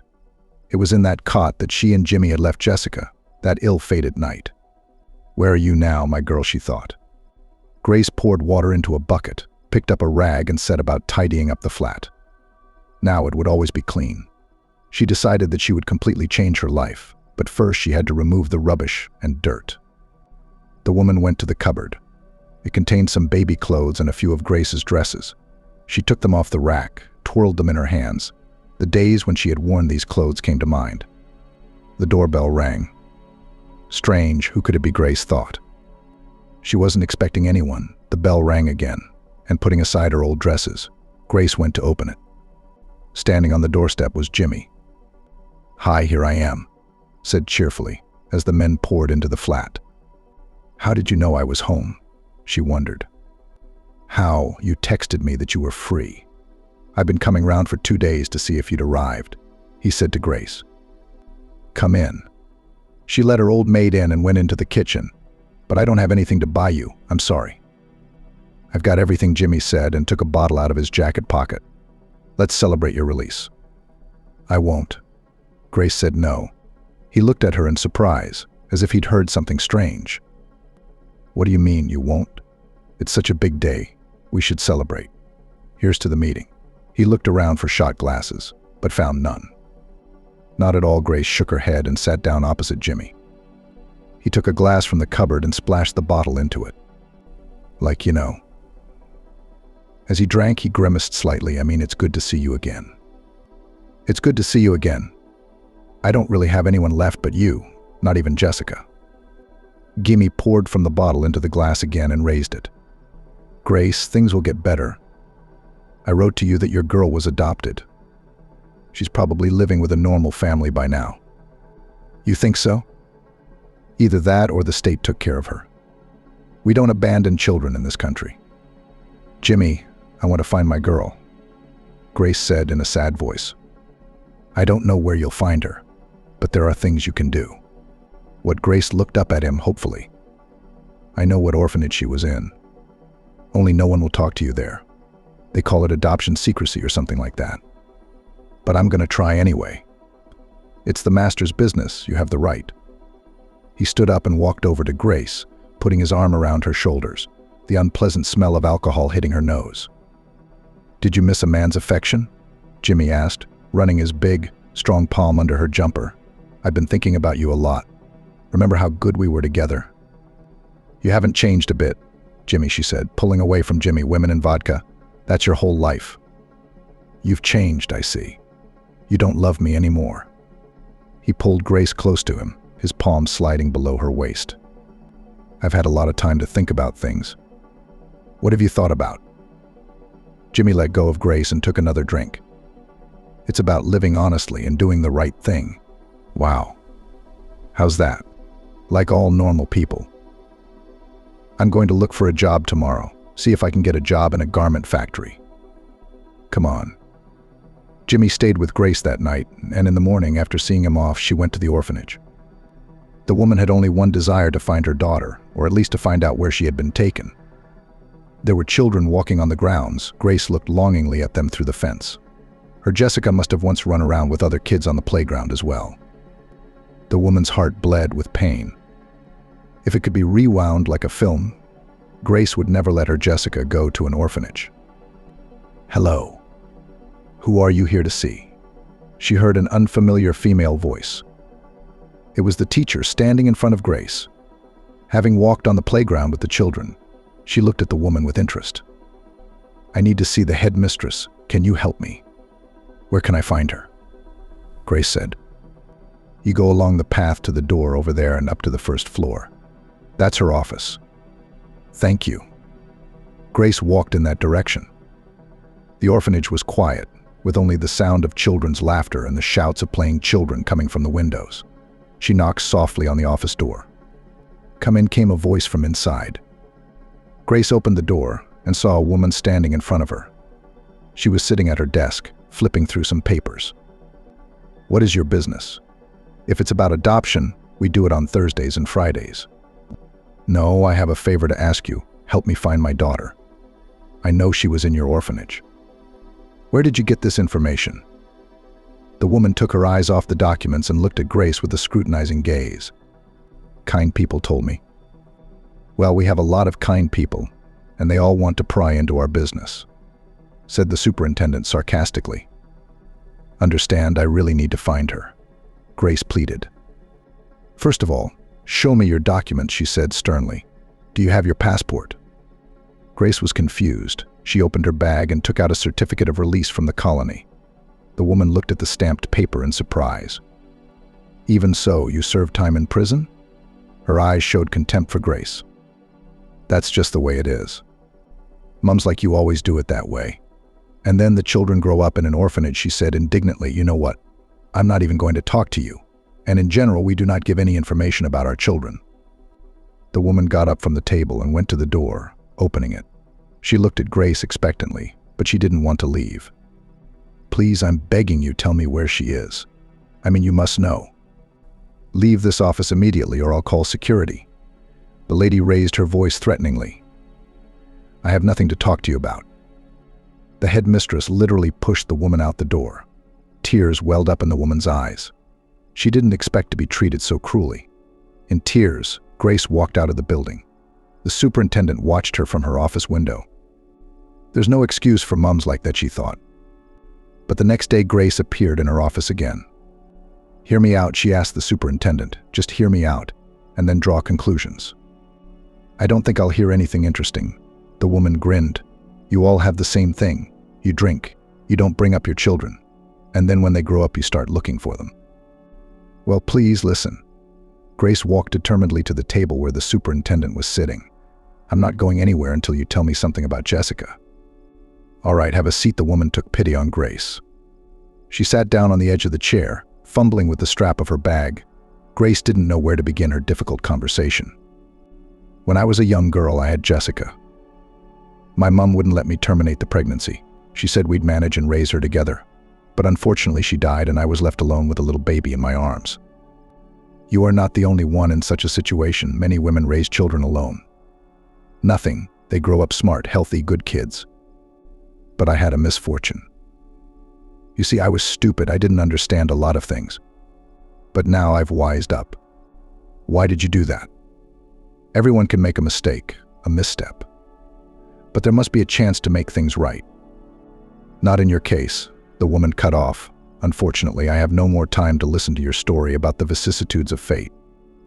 The superintendent went out into the corridor and gestured to Grace to go. They went out into the courtyard together. Grace wandered silently down the path to the gate. "Who's that?" asked the headmistress. "A kindergarten teacher walking in the yard with the children." "Another repentant mum. If you see her again, don't let her come to me. Tell her I'm not here. She's gone somewhere else." In the evening, Jimmy showed up at Grace's house, as usual, with a bottle, a little tipsy. She told him about her visit to the orphanage, about the headmistress, who refused to tell her how to find her daughter. "Why are you surprised? You were deprived of parental rights." Jimmy grinned. "Have a drink. It'll make you feel better." "I told you I won't drink with you again." "I won't drink with you at all." AI, what we have become correct, proud, but I will." "Jimmy, we gotta figure out a way to find Jessica." "You better figure out what to eat." Jimmy grinned again. Grace took a sausage out of the fridge, cut it up, and put the plate in front of the man. "That's another thing. Anyway, look, leave it alone. You're not getting anywhere." "How can you say that, Jessica, my own daughter? There's no one more dear to me." "The time is already gone. Get a job, live, and then as it happens." Jimmy's indifference upset Grace. She had no one else to share her thoughts with, no one to complain to, and he does not want to understand her. Years went by. Grace worked in a garment factory, and in the evening she cooked dinner for Jimmy, who moved in with her. "Why should I leave when we're living with you anyway?" he said one day and moved his things in with Grace. Life was slowly getting better, but Grace continued to come to the fence of the orphanage sometimes, hoping to find out something about her daughter. One day she even tried to get into the headmistress's office again, but they wouldn't let her in. "Look, stop coming here," the same teacher told her. Grace looked at the woman carefully. She looked to be in her 50s, and if Jessica was in this orphanage and this woman worked here, she might know something. "Maybe you can help me," she asked timidly. "How?" "You were clearly told that we don't give information about the children." The teacher looked pityingly at the remorseful mother, who had long been deprived of her parental rights. "How long have you worked in this orphanage?" Grace asked. "Long enough." "Maybe you remember my little girl," Grace hurriedly spoke about her daughter, afraid of being sent away again, not even wanting to listen. She kept talking and talking. The carer remained silent and gazed intently into the woman's face. She remembered Jessica, the frightened, starving girl brought in by the care staff. She was like a caged animal. She did not want to play with the children and would not go to the carers. Jessica was not an easy child. Sometimes this carer fed her sweets, realizing that she hardly ate sweets at home. She also remembered when the foster parents came to pick Jessica up, it was on her shift. "You remembered her. I can see it in your eyes," Grace finally exclaimed, interrupting her story. "I could be sacked if I told you anything, and I'm not long for retirement." Shook her head. "I beg you. It's very important that I find her," Grace pleaded. "Why should you? You've hardly raised her. If only to ask for forgiveness. You want to clear your conscience, so to speak." Grace was silent, losing hope of knowing anything. She lowered her eyes and was about to leave when the woman stopped her. "Wait," she said softly. I know she was adopted, but then her parents gave up on Jessica. I think the foster mom wrote a waiver." "But how did that happen? And then where did she go?" Grace asked in surprise. "I don't know, but she didn't go to our orphanage. I'm sorry, I can't tell you anything else. But you can find out. There must be some data." Maybe the carer felt sorry for Grace. The more she talked about her love for her daughter, her desire to find her, the more the woman felt for her. "All right, I'll try to help you, but please don't come here again. I'll see you in 2 days after my shift is over." "And where? Tell me where." "I'll be there," Grace assured her, happy that she was on the right track and would be able to find her daughter with the help of this old educator. "Come to the shop across the street and I'll come too, if I have anything to tell you." A hopeful Grace hurried home to tell Jimmy everything. As she climbed the stairs to her flat, she bumped into her neighbor, Mrs. Trinity. "Why are you so cheerful, Grace?" she asked. Noticing the woman's good mood, "Your Jimmy, he's on the horn again. When are you going to stop him drinking bitter?" "How can you stop him, Mrs. Trinity? He's a grown man. He's got his own head on his shoulders. And anyway, you live together. You've got to influence him. You're running home, happy, groceries in the bag, and he's drunk." Jimmy was asleep on the sofa. He hadn't even taken off his clothes after working at the metal depot. He was still in his dirty trousers and shirt. "Wake up." Grace shoved him in the shoulder. "I think I'm going to find Jessica soon." The man opened his eyes with difficulty and sat up on the couch, looking at his roommate with an uncomprehending stare. "I'm not bored yet," he said, and went into the kitchen. Grace followed him. She happily told him that in 2 days she was going to meet the orphanage teacher, who promised to find out about Jessica, but Jimmy didn't care. "You'd better get something to eat," he told Grace. The woman went about preparing dinner.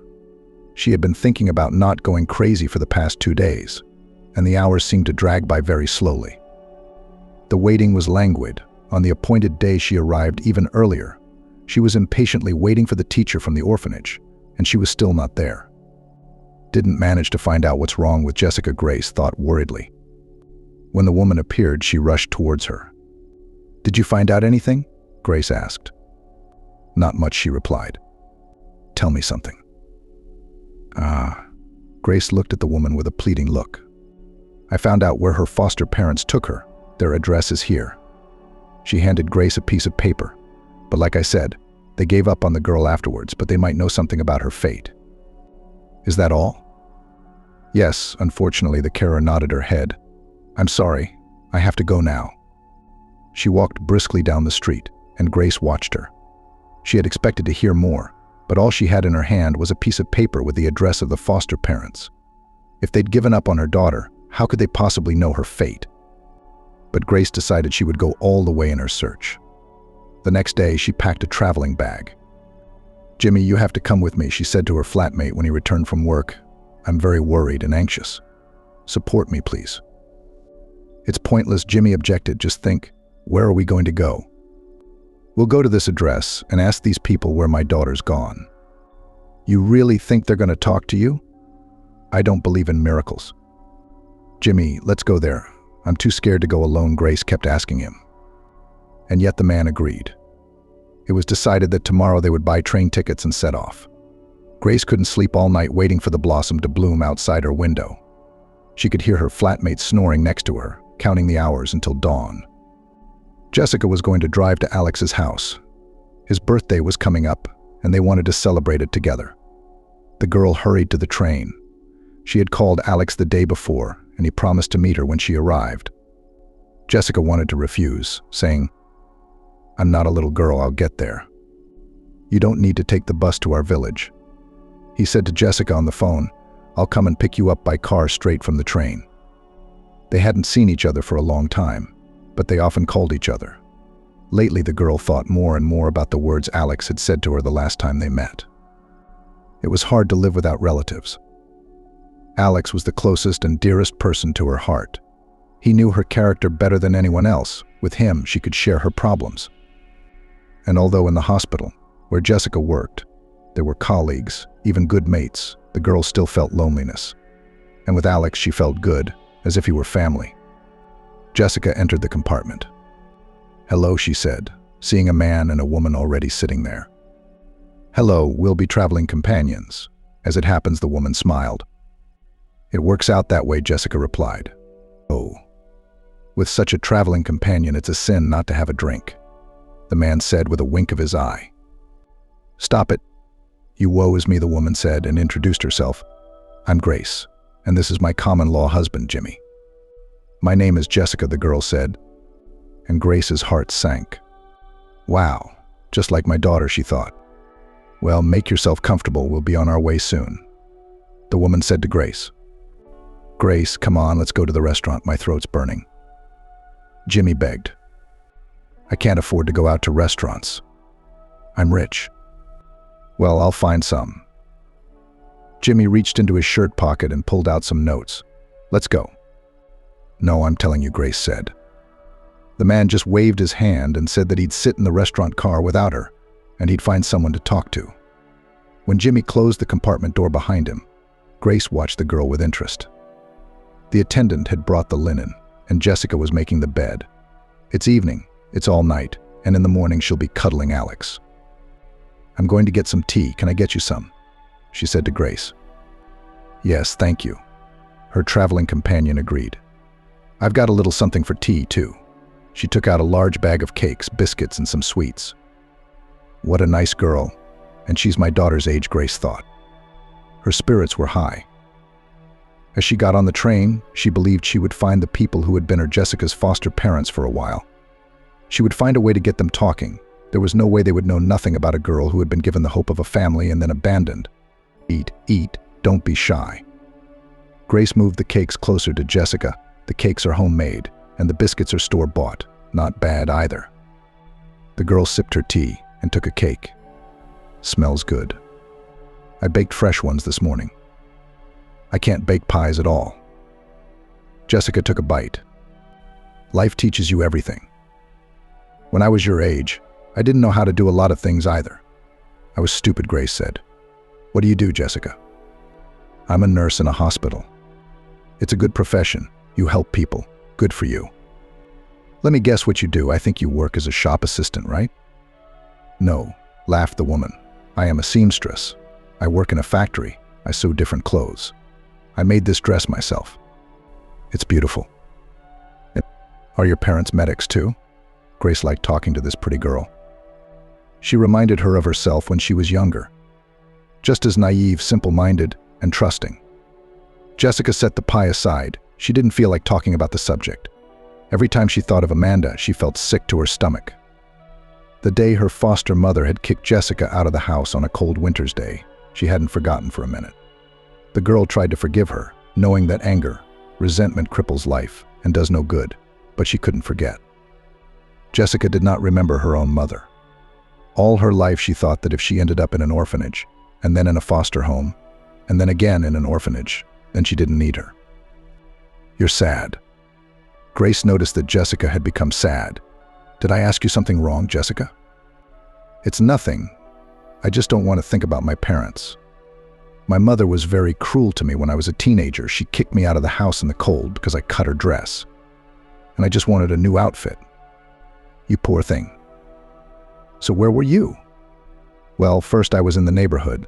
Then a school friend's mother took me in, but they took me to an orphanage." I'm sorry, Grace thought that her daughter was brought up in an orphanage, and she was also abandoned by foster parents. How many coincidences in their fates.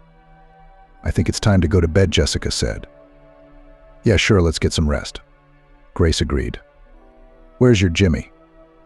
"Who knows? Jimmy likes to drink. He's probably found some drinking buddies. He'll be here. He'll be here." Grace lay back under the duvet and closed her eyes. Her little daughter came to mind. I wonder what she's like now. "Jessica, have you forgiven your mother?" Grace suddenly asked. "No, I will never forgive her. She made my life very hard," Jessica replied. "Good night." She switched off the light and went to sleep, disturbed by the unpleasant memories. Grace could not sleep. Jessica's words had touched her. Now she was afraid that her daughter would not be able to forgive her poor and dissolute mother. She did not want that. Grace kept thinking, if she could find her Jessica, she would try to find the right words to explain to her that life was not always good. She would beg her daughter to forgive her, even if it was on her knees. Jessica slept. Grace also fell asleep. And in the morning she suddenly felt someone's hand on her body under the blanket. She opened her eyes and saw a drunken Jimmy in front of her. Jessica wanted to scream loudly, to call for help, but the man clamped his strong palm over her mouth. "Hush. Why are you so stubborn?" he whispered, breathing into Jessica's face. "You're going to love it. Come on, be pliable, baby." The girl looked at him fearfully, and Jimmy was already pulling off her t-shirt, still holding his palm to her mouth. Jessica was very scared. Never had any man touched her body. Jimmy was disgusted. He almost didn't realize what he was doing. The man's insolent hand touched her breasts and belly, her face, the girl. Jessica realized there was no way she could escape his clutches.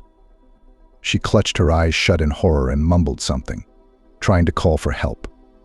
Suddenly the man collapsed and fell on top of her, Grace standing over them. In her hand she held an empty bottle, which she used to hit Jimmy on the back. "What's the matter with you, you bastard?" she shouted at him, pulling him off the frightened girl by the collar of her shirt. "Are you out of your mind?" When she woke up from the incomprehensible sounds, she saw her flatmate trying to harass the poor, defenseless girl. Grace grabbed the first thing that came to hand, which was Jimmy's bottle, and hit him. Images of her old crime flashed before Grace's eyes: the fight, the cast iron skillet, Alan's breathless body. Jessica jumped up and ran out of the compartment. She reached the conductress and hurriedly told her what had happened. A few minutes later, at some station, Jimmy was taken off the train by a police patrol. "I didn't do anything. Where are you taking me?"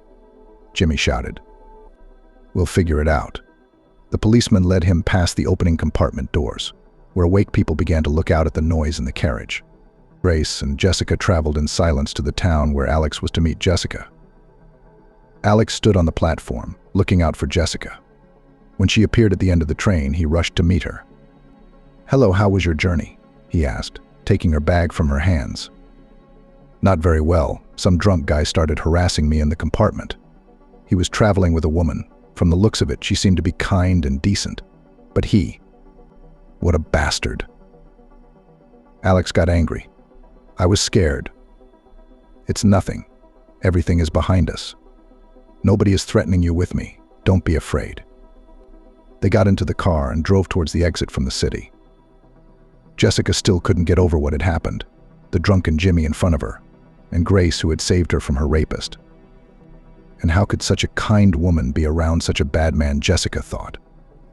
Once inside Alex's house, where Jessica herself had once lived, she felt calmer. During the time they hadn't seen each other, Alex had done some renovations. He had enjoyed showing Jessica the new bathroom, his bedroom, her room. "Do you remember living here?" the man asked, Of course I do. I wanted you to like it when you got here. He looked round the room, then looked at Jessica. It's gotten nice in here. You're doing a great job.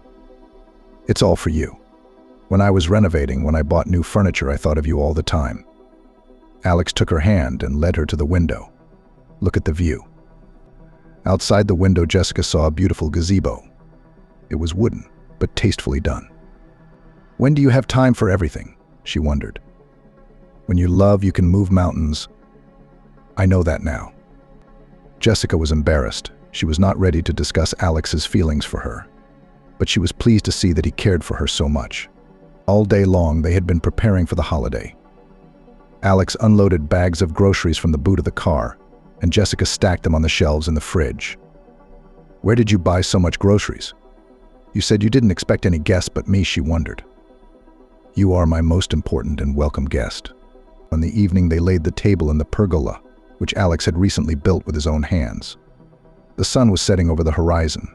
Jessica put plates and wine glasses on the table, brought already prepared salads and snacks, and Alex grilled meat on the barbecue. Suddenly, an unfamiliar woman appeared behind the gate. Hello, she shouted, rising on tiptoe to see if there was anyone in the yard. Masters, is anyone there? I'll see who's there, Alex said, and walked down the path to the wicket. Jessica stayed in the gazebo, working at the table. What can I do for you? Alex asked the stranger. This address was given to me at the orphanage. The woman handed him a crumpled piece of paper. Is this your address? Yes, what happened? Alex was puzzled. You might think I'm crazy, but I'm not. Please listen to me. Speak, but hurry up. We're having a holiday here, and we're busy. The woman hesitated. I don't know where to start. A girl called Jessica used to live in this house. She was brought from an orphanage. I need to know if she's still alive and how to find her. Who are you? Alex got suspicious. No one had ever asked him about Jessica before. I wouldn't want to talk about it with a stranger, the woman said. In that case, I won't tell you anything, Alex said, and was about to leave when the stranger called him. Wait, I'm her mom. From these words, the young man froze on the spot. Alex slowly turned round and looked carefully at the uninvited guest. Mum? How can that be, and where did you come from? Alex asked. It's a very long story. Just tell me everything you know about her. I'm begging you. Maybe you know where I can find my daughter. Of course I know she's here. She's preparing my birthday feast. Alex didn't get a chance to finish. The woman swayed and fell on the grass next to the wicket. He rushed to her and patted her cheek, but she didn't recover. Jessica, come quickly. The man is not well. The girl who rushed to his call recognized Grace at once. This is the same woman who traveled with me in the compartment and saved me from the rapist. Her name is Grace, she exclaimed, splashing her hands. What's wrong with her? Why did she come to your house? I don't understand much myself. Let me take her inside. The man picked Grace up in his arms and carried her down the path. He and Jessica laid her down in the very room that Alex had prepared for the girl. Jessica, this woman said she was looking for you. She's your mom. Alex said a little audibly and looked at the girl. What are you saying? It just can't be. It's just a fellow traveler from the train. I'm telling you, we traveled together in the same compartment. She used to buy me cakes and my mom left me a long time ago when I was little. I know, but she said so. Do we have any reason not to believe her? Jessica Grace moaned as she opened her eyes. I found you, my girl. Jessica ran out of the house. She ran to the gazebo and cried to her heart's content. The girl could not even imagine that one day her own mother would find her daughter. Don't cry, sweetie. Alex silently approached her and hugged her by the shoulders while she sobbed on his chest. Let's hear what she has to say. That Grace has already come round. I don't know if I want to talk to her. Jessica cried on Alex's shoulder. Why is she here? What does she want from me? Hear me out. Jessica. Alex and Jessica heard Grace's voice and turned round. The woman stood in front of them with a pale, worried face. They were in for a difficult conversation this evening. Grace started at the beginning, from the moment she met and confided in the married man. It was well past midnight, and Alex and Jessica listened to Grace attentively. It was a confession of a woman who had time to rethink her life. You see, when I was left alone with you in my arms and without my mom, I just lost my life reference point. I'm not asking you to feel sorry for me. I don't deserve it. I just want you to understand. I've always loved you, and I'm sorry for hurting you. Grace ended her long story with these words. Alex's roast had long since cooled down, but no one touched the food. Jessica, my darling, you must believe Grace, it's your mother. She gave birth to you, Alex finally said, and also in life everything happens the way it's supposed to. If you hadn't had so much trouble in life, if Grace hadn't had so many tragic things happen to you, we never would have met. Yes, Alex, you're right. You're the best thing that ever happened in my life, Jessica answered him. But I don't think I can forgive you, Grace. There was no way she could call that woman Mom. She just looked at her and tried to find a resemblance. She thought about how she'd suffered when her foster mom bullied her, hurt her, and didn't give her the love she needed. I guess I should go, Grace said sadly and stood up from the table. Thank you for the tea and listening. No, we won't let you go. Where are you going at night? Alex stopped her. I'll get to the railway station, and then I'll get on the train and go home, said the woman. If you're going to spend the night at our place, it's out of the question. Alex looked at Jessica, but she didn't even look at her own mother. Come on. He led the woman into the bedroom and suggested that she shouldn't be shy. We keep things simple. Use everything you need, towels in the bathroom, on the bed, clean linen. She looked at the young man gratefully. He was trustworthy, kind, honest, and he also didn't drive Grace away, who didn't really expect to understand. Thank you, you're a very nice man, she told him, looking him in the eye. It's just that I love Jessica very much and I don't want her to make any mistakes that she might regret. And you get some rest, the man said. It's not for nothing that the old people used to say that the morning is wiser than the evening. He closed the door, leaving Grace alone. Jessica was sitting in the gazebo, pensive, sad. I'm sorry that Grace ruined your holiday, the girl said quietly. Alex sat down next to her and hugged her. He felt Jessica's pain as if with his heart. It wasn't easy for her. At the age of 25, she saw her mother for the first time, who made a mistake and lost her little daughter. They sat in silence, and then Alex suddenly said, You know, that woman didn't ruin my birthday at all. He smiled, and in his eyes there were cheerful lights, the same ones that were in his eyes in his childhood, when they were sitting on the lake and frying sausages on the fire. What do you mean? That her coming into our lives is a good sign. Why? Because now you're going to have someone close to you in this world. Hadn't you thought of that? He asked, looking into the girl's eyes. No, I didn't. You see, after my dad died, I thought a lot about the fact that we should cherish those who are close to us. Your dad was a wonderful man, Alex. Jessica shook her hands. So are you. Give your mom a chance to show what kind of person she is. Alex held Jessica's hand, trying to convince her of the rightness of his opinion. Jessica thought about it. They separated under the morning. When the girl woke up, birds were chirping outside the window. She stretched in bed, glanced at the clock. At this hour, it was long past time to get up. She got out of bed, threw on a dressing gown, tying the belt around her waist. Alex, where are you? She called out. Coming out of the room, Jessica smelled a very pleasant odor. It was coming from the large kitchen. When she entered, she saw Grace working on the cooker. The woman looked at Jessica shyly. I thought I'd bake some cabbage pies. As if to apologize, she said, Would you like some breakfast? I'd love to, Jessica replied. They hadn't eaten much of anything last night. Where's Alex?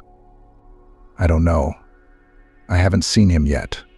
I got up early to put the dough on. Grace felt awkward.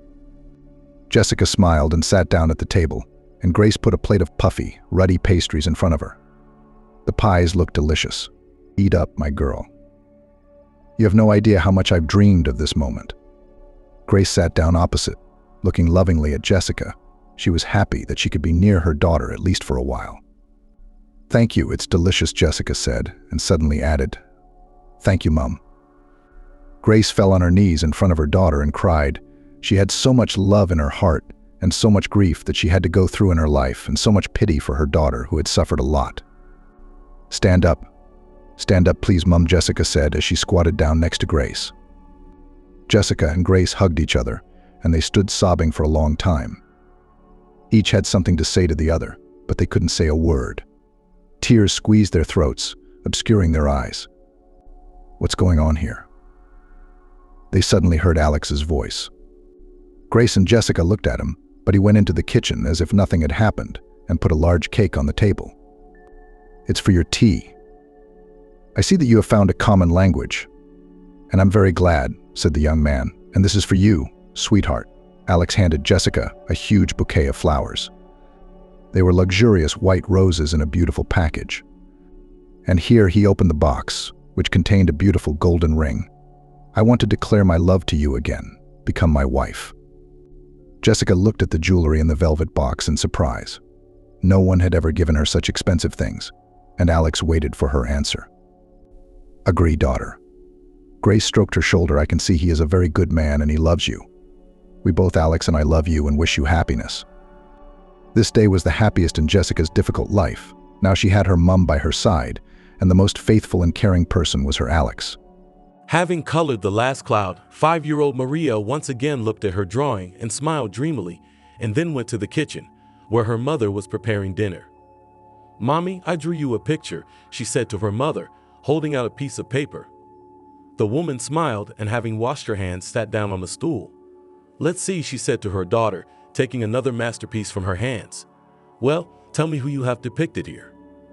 The girl came to the table and, showing with her finger one by one all the people and animals depicted by her, began to explain to her mother who is who.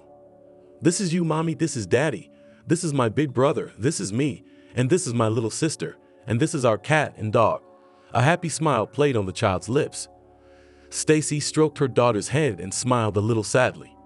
She had given birth to Maria at the age of 25 to a man she loved very much, except it turned out that he had no plans to become a father, and when he found out about Stacy's pregnancy, he urged her to have an abortion and gave her a choice. And Stacy made her choice. After packing up all her things, she moved in with her mom and never saw Maria's dad again. "Is it pretty, Mommy?" asked the girl, looking at her mother. "It's very pretty," Stacy replied.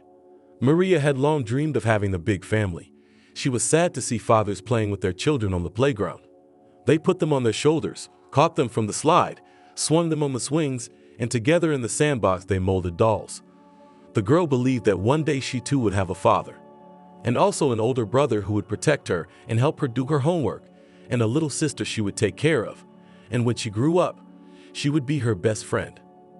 There were no animals in their house, because her grandmother was allergic to wool, and Maria, like any child, dreamed of a pet, but she didn't know who she wanted more, a cat or a dog, so in her drawing she depicted both, believing that one day she would have them. A year later, Stacy had been working at a neighborhood dentist office for 10 years. She loved her job, but for the past few months, she'd been going there like hard labor. Things hadn't worked out with the new manager, but she wasn't the only one, and she was already looking for a new place. And an unexpected call from a former colleague set things right. "So come to us," said the woman, listening to Stacy's complaints. "We need a doctor right now. And you have a lot of experience." "Veronica, I'd love to." "Are you sure they'll take you?" Stacy's spirits perked up. "I'm sure. I'll put in a good word for you." Veronica had been working in a private clinic for a couple of years and was happy with it. She called Stacy back the next day and told her that she could come in for an interview tomorrow. The owner of the clinic, Alexander, read all the documents carefully and looked at Stacy with a smile. "Well, welcome to the clinic," he said. "When are you ready to start?" Stacy smiled back. "I have to work 2 weeks at my old place, but I could start working here on my days off," she said. "Why the weekend? Work your ass off, and then come back when you're fired." Stacy walked home, a happy smile on her lips. The schedule was better and the pay was twice as much. The 2 weeks flew by quickly and she was eager to get started at her new job. "How you like it here?"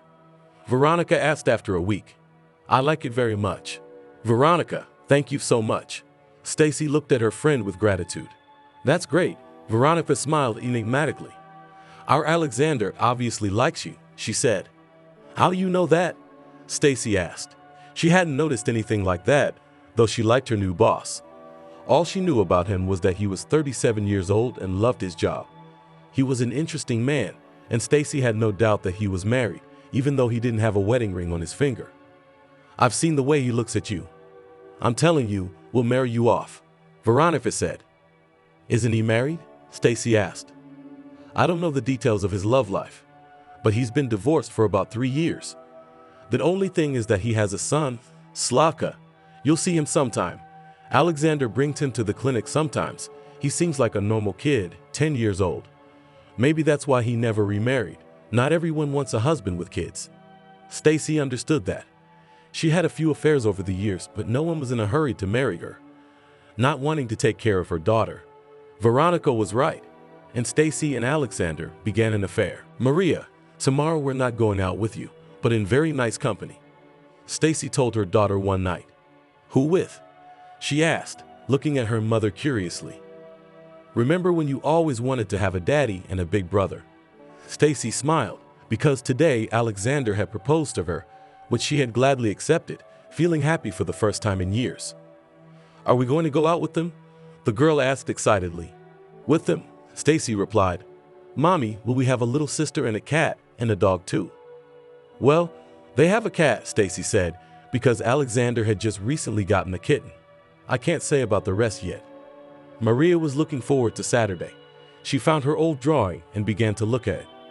Thank you, Santa Claus, she said. After all, she had written him a letter for New Year's Eve, not asking for toys, but asking him to fulfill her long-held dream of a big family. On Saturday, Maria quickly ate her breakfast. She couldn't wait to go to the playground, where her future father and brother would be waiting for her and her mother. The man sat down and handed Maria a box containing a large brown puppy that could walk and bark. Hello, Maria, he said, smiling good-naturedly at the girl. Your mom said that you dream of having a dog. Of course it's not a real one, but we'll be sure to get a live puppy later too. Honestly, the girl asked excitedly. Of course honestly, replied the man. We'll take a walk now, and then we'll go to our house and you'll play with Caramel. And she is small? Asked the girl. Very small. I'll show her to you now. The man took out his phone and showed Maria a picture of a kitten. And the girl glowed. She's so pretty, she said. Alexander got up and called his son, who was running around the playground with the boys. Colin, come here. The boy came over to them.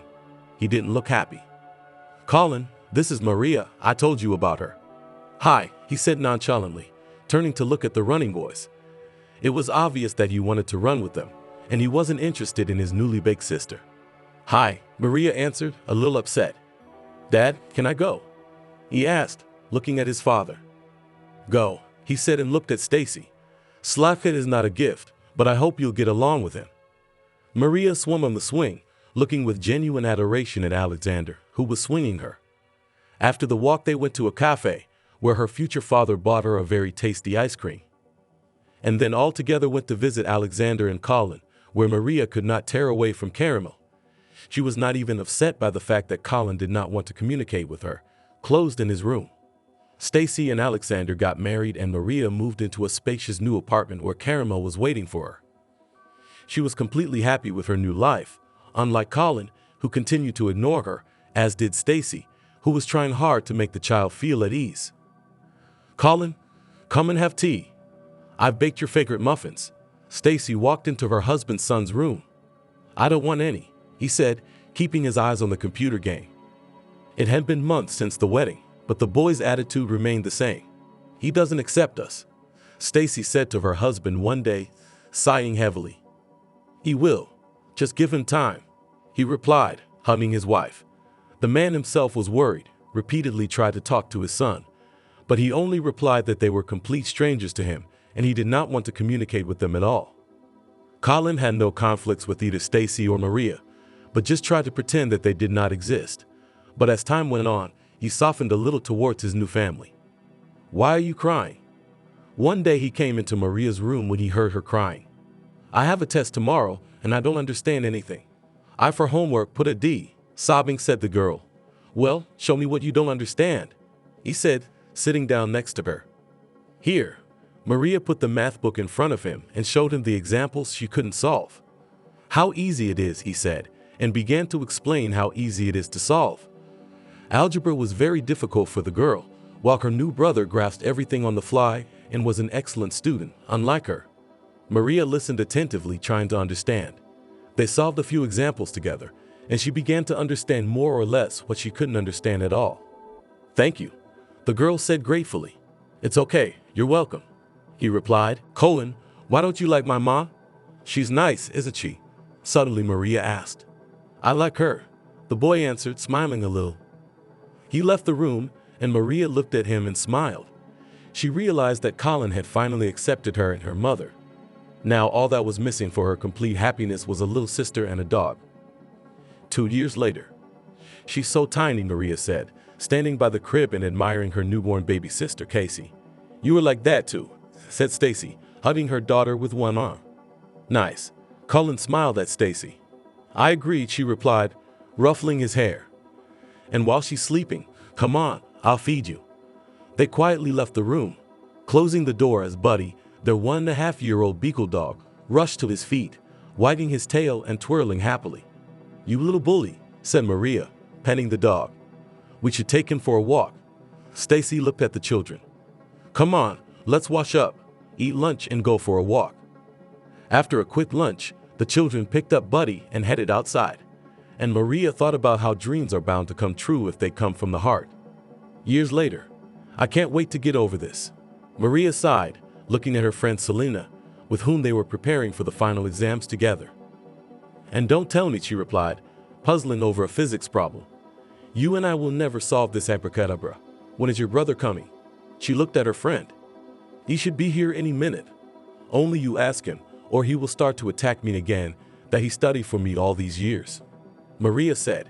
Colin finished school with a gold medal, and she had a few threes for the last year, and one of them was in physics. Since Colin had moved out, her grades had dropped dramatically.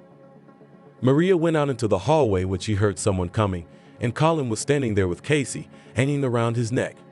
"You're going to strangle her," he said, smiling at her, and she unclasped her arms and stood on the floor. "Hi." Maria walked over and pecked her brother on the cheek. Selena came out of the room and waved at Colleen, rewarding her with a smile. "Are you studying for your exams, you twosome?" he asked Maria, smiling. With a pleading look in her eyes, the girl looked at her brother.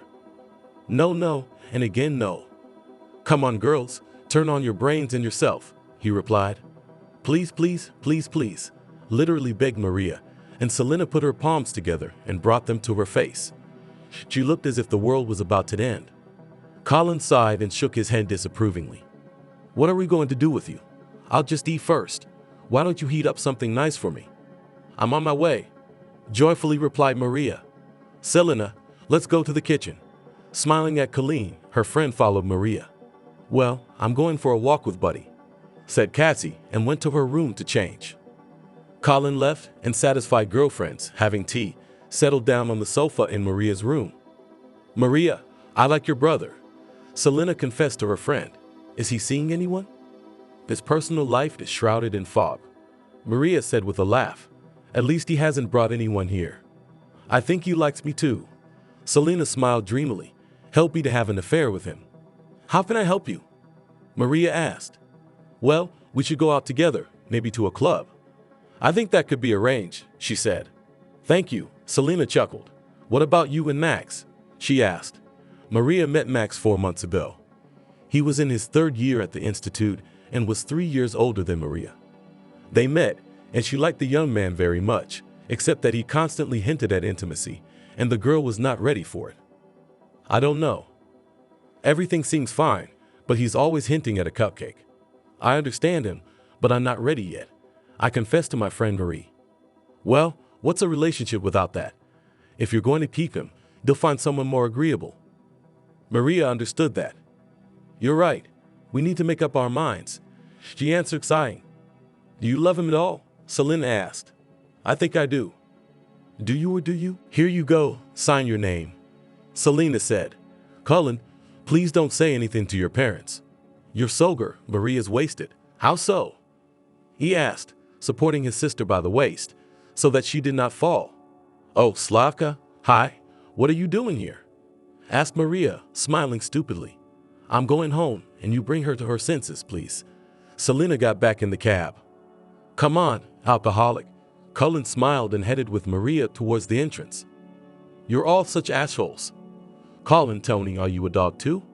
"Hey, Maria stopped and looked into her brother's eyes. Of course I am. Go on.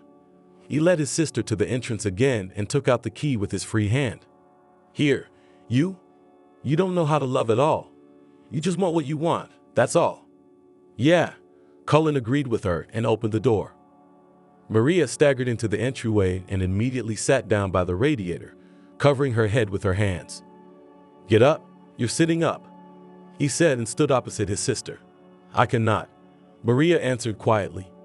Colin lifted her off the floor, took her in his arms and called the elevator. You'll get a belt for sure, he said, stepping into the elevator. Whatever.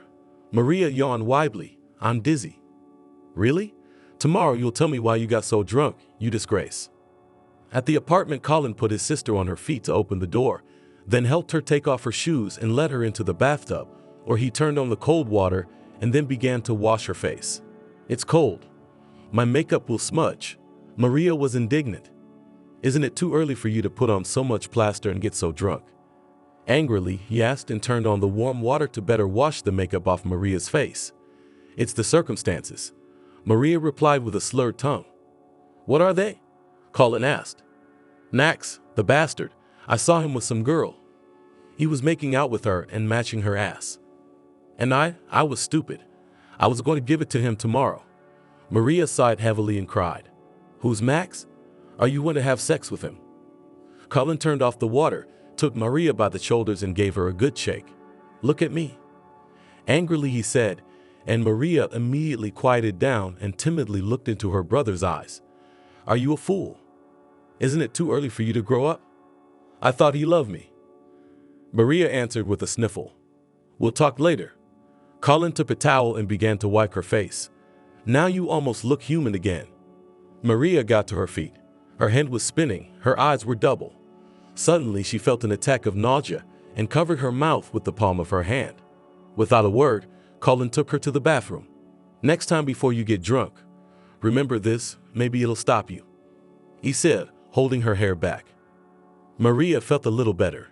After washing her face again, Colin took her into the kitchen and turned on the kettle.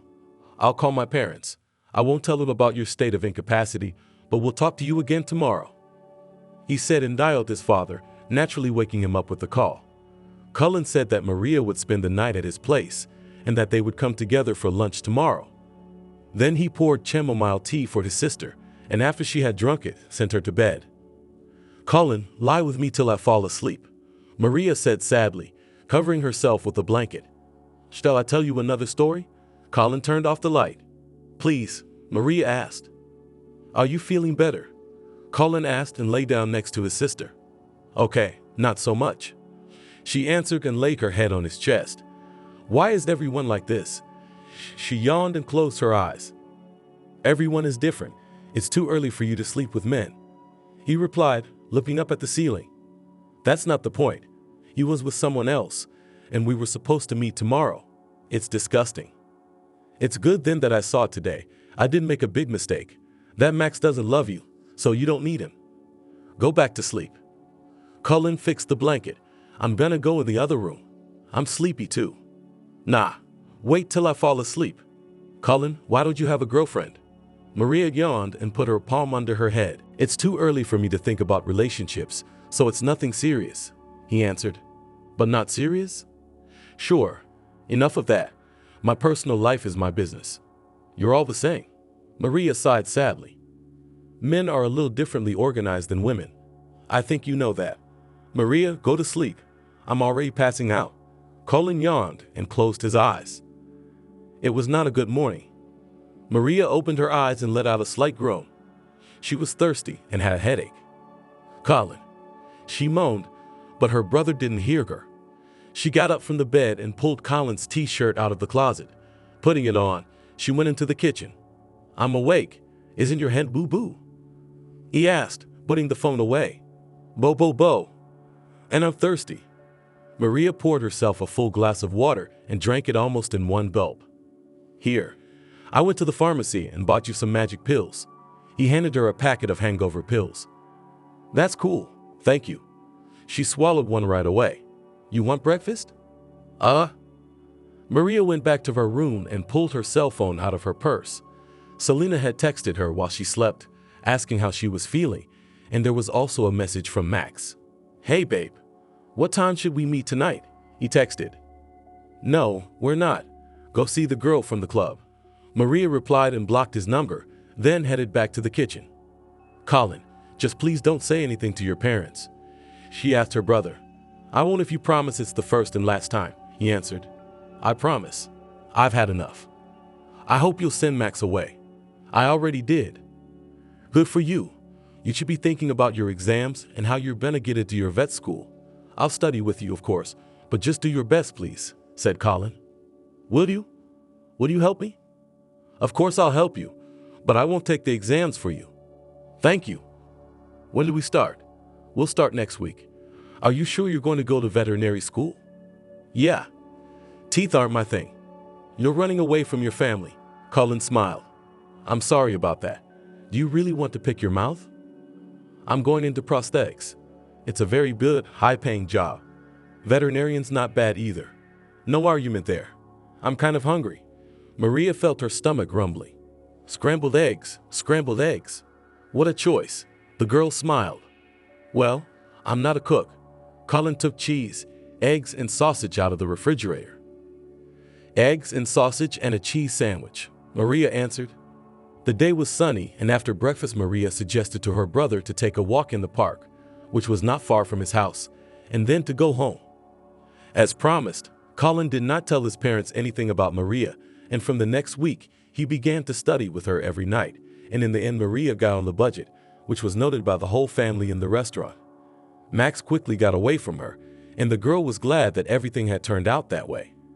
After all, if she had not seen him by chance in the club, she would have made a big mistake. Now her fleeting romance with Max was a lesson for her, and Maria decided that only for great love, she would give a man all of herself. In fact, that was her next wish, to meet love. 3 years later, Oliver had been chasing Maria since her freshman year, but she didn't like the young man at all. And the fact that he wouldn't give up just annoyed her. And so once again, Oliver invited her to a joint dinner, but was again refused. When she saw that Colin was already waiting for her near the institute, Maria breathed out a sigh of relief and waved to him. She couldn't wait to say goodbye for the annoying Valera. "Who's that?" Oliver asked, furrowing his eyebrows. "My fiancé." Maria lied. After all, Oliver doesn't know anything about her relatives, but at least he'll leave her alone, she decided, and hurried to Colleen's car. "What's the picture?" Her brother asked her when she sat down next to him and kissed him on the cheek. "He's a cleany guy. I don't like him and he doesn't get it." "I'm sick of it," Maria said. "Okay, let's go get some flowers first. Today was Stacy's birthday, so we decided to just have a family get-together tonight." "What are you getting your mom?" Maria asked him. "A secret." Colin smiled enigmatically. "Oh, come on. I'll see it anyway. When I give it to you, you'll see it then." "Are you coming to the club with us on Saturday?" "I could go. Carlos keeps pulling me back. He really likes your Selena. He wants to keep seeing her." "Is he okay with that?" "Selena liked you in general." "He's okay, you know him. I don't think your girlfriend still likes me." "She does. I know she does." "Maria, this subject is closed." Colin parked outside a flower store. After choosing a beautiful bouquet, they drove to the house, chatting about Maria's studies and Colin's work, without touching on topics of liking anymore. "Mom, happy birthday." Colin handed Stacy the bouquet and then pulled out a long velvet case containing a gold bracelet. "Well, you've made me golden today." Stacy smiled and then hugged Colleen and Maria in turn, kissing each on the cheek. Her husband had given her diamond earrings. Maria had given her a gold zodiac sign pendant from this morning, and here was a bracelet. "Come on into the kitchen. I didn't cook anything. We ordered everything from an Italian restaurant." Father and younger sister were already sitting at the table, waiting only for them. Maria loved it when they gathered like this as a family, discussing everything that could be discussed. Selena smiled strangely at Carlos, knowing that he sympathized with her, but she still liked Colin, who paid no attention to her. Even the slow dance he preferred to dance with his sister, not with her. "Selena doesn't like your friend." During one slow dance, Maria said, watching her friend. "If she doesn't, she doesn't. No one is forcing you to." Colin replied indifferently. "Are you still not ready for a serious relationship?" Maria, you like to serve. Cullen smiled without answering her question. I have no one. I do not like anyone. I do not date anyone. What's there to hide? You're the one with all the secrets. You could have told me. We used to tell each other everything, but now you're distant. Distant? We see each other almost every day. What can I tell you? I just started working. I'm not in a serious relationship. Are you happy? Are there any non-serious ones? Maria didn't give up. I'll bite you. You're so clingy. I had some, but it's over now. Cullen answered. Is the girl that bored? That's it. Stop torturing me about my personal life. Fast music started again, and their conversation stopped. After a while, Selena thought a little to Carlos, and then even admitted to her friend that he was okay. Anyway, after the club, they took a cab to her house together, because it was too far to walk to see her off. My place? Cullen asked Maria. Come on, it's closer to you, she agreed. Going up to the floor, Maria was the first to notice the girl standing outside her brother's apartment. What are you doing here? He asked, and Maria realized that Cullen was not at all happy to see this nocturnal guest. Who is it? The girl glared angrily at Maria. None of your business. Get away from the door. Cullen pulled out his keys, but the girl blocked his way. Who's that little girl, I ask you? She shouted. Get out of my way and get out of my way, said Cullen, coming almost right up to her. So this is what you traded me for. She grinned, casting a scornful glance at Maria. We didn't have the kind of relationship that would make you throw tantrums at me now. I see what's wrong with you. She shifted her gaze to Maria. And to you, girl, I want to tell you that you shouldn't get involved with this dog. They'll find a replacement in no time. She threw a hate-filled glance at Colleen, then went to the elevator. Shall we go to sleep or watch a movie? Cullen asked when they were in his apartment. We could watch a movie, so you dumped her. Stop seeing her. I didn't expect her to come over. We weren't serious. She didn't seem to think so. Maria answered it and went to the kitchen. She had voiced that she didn't want a relationship when we started dating. She was interested in meeting and having a good time. Maria, I'm not a monk, and I was fine with that, and then it started. Well, when one is no longer satisfied with the format of a relationship, one should break up. I don't get it. I'm against it. Maria looked at her brother with judgment. You're right to be against it. Let's go to the room to choose a movie. Having settled down on the bed, they began to watch the latest movie. Maybe a mystical thriller? Cullen asked. No. Not soaps. And not a horror movie. Comedy? I could do that. Choosing a comedy they both hadn't seen, Maria and Cullen got comfortable and stared at the big TV hanging on the wall in front of them. When Maria opened her eyes, she realized she was actually lying on top of Cullen. Her head was resting against his chin, and one of his hands was resting on her back. She froze for a moment, then slowly raised her head to see if he was asleep. He was asleep. Apparently, they both passed out without finishing the movie. She decided and gently removed his hand before sliding off him and rolling to the other side of the bed, immediately wrapping herself in the blanket. Strange feelings came over the girl, and she blushed with embarrassment. Maybe she shouldn't stay overnight at Colleen's anymore, she thought, and closed her eyes, slowly drifting into sleep. When she woke up a second time, she found that no one was in bed but her, and then she heard the front door open. She got up, adjusted her t-shirt, pulled up her jeans and left the room. Hi, Sophia, said Cullen with a smile and handed her a bag. Bought us yogurt and pastries for breakfast. Hi, Maria took the package and went to the kitchen, thinking all the time about the first time she woke up and the feelings that came over her at that moment. Of course, she loved Cullen. There was no question about that. But how did she love him? For the first time, that question began to roll around in her head. She was ashamed of such thoughts, but she couldn't get rid of them. Why are you like this? Cullen asked, obviously noticing that his sister was puzzled about something, because she looked very pensive. Nothing. Maria smiled immediately and put the pies in the microwave. What are your plans for today? He asked her. Nothing. I'll have breakfast and go home. And you? Answered Maria. I want to rest today. I have a lot of work tomorrow. I want to watch a movie, because we didn't watch it yesterday. After these words, Maria blushed and immediately turned away. You can keep me company. We'll order sushi for lunch, watch movies, and in the evening I'll take you home. Okay. She didn't realize how she'd gotten that out of Maria and immediately regretted it. But she didn't want to leave Colleen. Get the pies out. Colin put 2 glasses of tea on the table. You don't seem like yourself today. Maria, are you all right?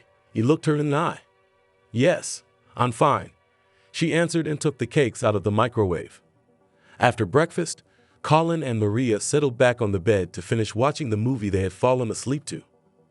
Colin threw his arm over her shoulder, and the girl rested her head on his shoulder, catching herself thinking that it felt good to have his arm around her. And in fact, she always felt good around him. At some point, she felt Colin lightly stroking her shoulder. Maria lifted her head and looked at him. Their gazes met for a moment, and then Colin was staring at the TV again and abruptly removed his hand from her shoulder.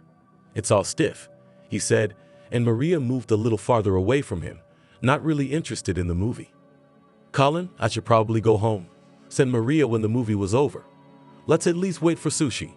We'll still have time to watch the whole movie while they bring them, he said. Why are you in such a hurry all of a sudden? What's going on with you today? I can tell something's going on. Nothing. I just need to wash up and get ready for the institute, Maria answered. Well, it won't take long to wash, and you can do it at my place. And packing for the institute doesn't take a lot of time. Well, then let's watch another movie, and after sushi I'll go, Maria agreed, unable to find the words to explain her haste. Colin began to suggest movies to watch, and this time they decided to watch sci-fi. Maria moved away from her brother, deciding that from now on she would avoid tactile contact with him. Maria took a cab home. Colin, of course, insisted on driving her home, but she convinced her brother to stay and rest before the hard work of the day. All week Maria found different excuses not to meet Colin, but on Saturday he came to visit them. After having lunch with everyone, Maria went to her room and sat down at the computer. I don't want anything. Maria went to the window and, pulling back the curtain, looked out into the distance. Colin quietly came up behind her and put his arm around her waist. Have you lost your mind with everything? Maria bounced away from him like a scolded woman. Good, we'll get back to this conversation later. Colin sighed and walked out of her room. Isn't Maria going to have tea? Stacy asked when everyone came into the kitchen except Maria. I'll get her, said Cassie, and went to her sister's room. Finding Maria sitting on the bed and covering her face with her palms, Casey was very surprised, not understanding what suddenly happened to her sister. Maria, what are you doing? She asked and sat down next to her. Nothing. She sighed and took her hands away from her face.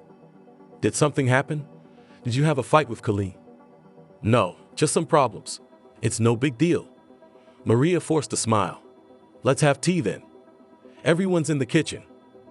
Come on. Maria got out of bed. She didn't want her parents to think that something had happened to her. At the table, Maria tried not to look at Colin, feeling that he occasionally glanced at her. She finished the tea party quickly and, saying that she had a lot of reading to do on her studies, went to her room. When she saw Colin's car outside the institute, Maria stopped, feeling her heart beat faster. Is the fiancé meeting her again? Oliver asked, appearing out of thin air. Of course, Maria answered and, gathering her courage, went to the car. Colin immediately got out of the car. Hi, he said with a smile. Why did you come here? Maria asked, giving him a stern look. We didn't agree yesterday, he answered and opened the car door. Get in. Let's go and sit somewhere. Maria silently got into the car and fastened her seatbelt. The most frightening thing was that she wanted to repeat yesterday's kiss and more. Colin stopped the car at the nearest cafe. Have you come to your senses? He asked after they had ordered. More than recovered, Maria replied. Maria, I want you and me to be together, said Colin. And how are you going to tell your parents that? Imagine how they would react to such news. No, nothing can happen between us, and I'm so sorry we ruined the beautiful relationship we had. Maria replied, staring at the menu. Our relationship will be even more beautiful, and our parents will be shocked for a while, but everything will be fine. It's like you keep forgetting that we are not brother and sister or blood relatives. There's no impediment to our relationship. Colin, I don't know what to say at all. Maria looked at him with a suffering look. It was very difficult to fight herself, especially since he really wasn't her brother in essence. Let's tell our parents today that you and I are getting married, he suggested. The girl's eyes widened, and she paled and opened her mouth to stare at him. Well, not directly in the forehead, but we'll talk carefully, explain that we love each other.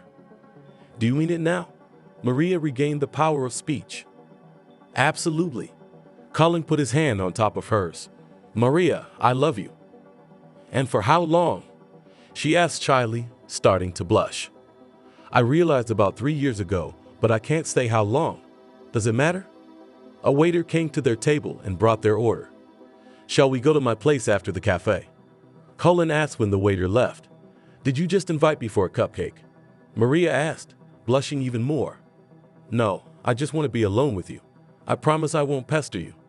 Unless you want to, nothing will happen, he answered.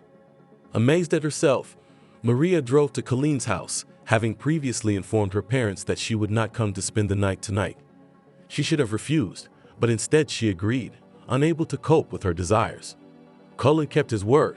He didn't even try to kiss Maria when they were in his apartment, and Maria really wanted him to kiss her, and despite the fact that she was afraid of intimacy with a man, because she had never had anyone, she also wanted it, or rather to say she wanted it with him, and to get married too, even thought about the fact that they would have 2 children. What are you doing?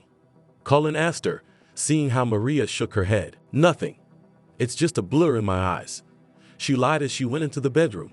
Are we going to watch movies again? She asked. Whatever you want. We can watch a movie. We can just talk, he said. Let's watch Guardians of the Galaxy. Selena went to the movies last night. She liked the movie. She says it's on the net too. If it is, let's do it. A few minutes later, Maria and Colin were already sitting on the bed at a pioneer's distance from each other.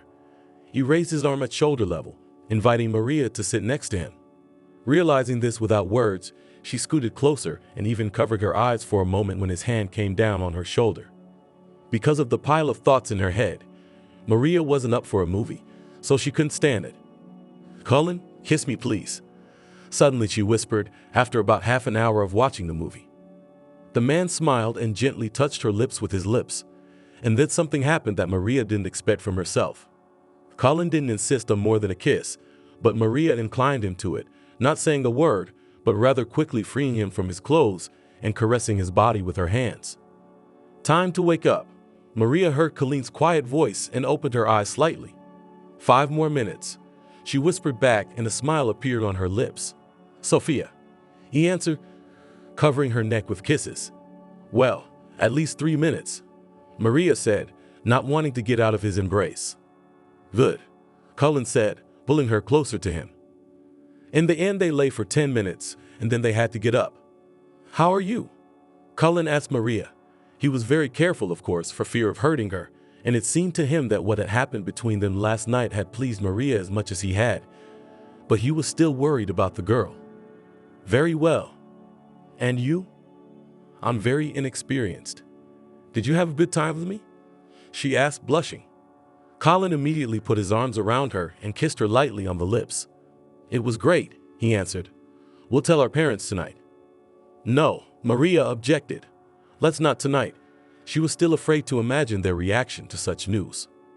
When? Maria, I don't want to hide and meet you secretly. Don't worry, I'll take the fall if there is one. But I know they'll eventually digest it, understand, and won't hold it against us. Let's do it next weekend. Why wait so long? I need to get in the mood. Saturday then, and no excuses later. Okay, Maria agreed. Go wash up, and I'll make breakfast. Colin kissed Maria once again and went to the kitchen.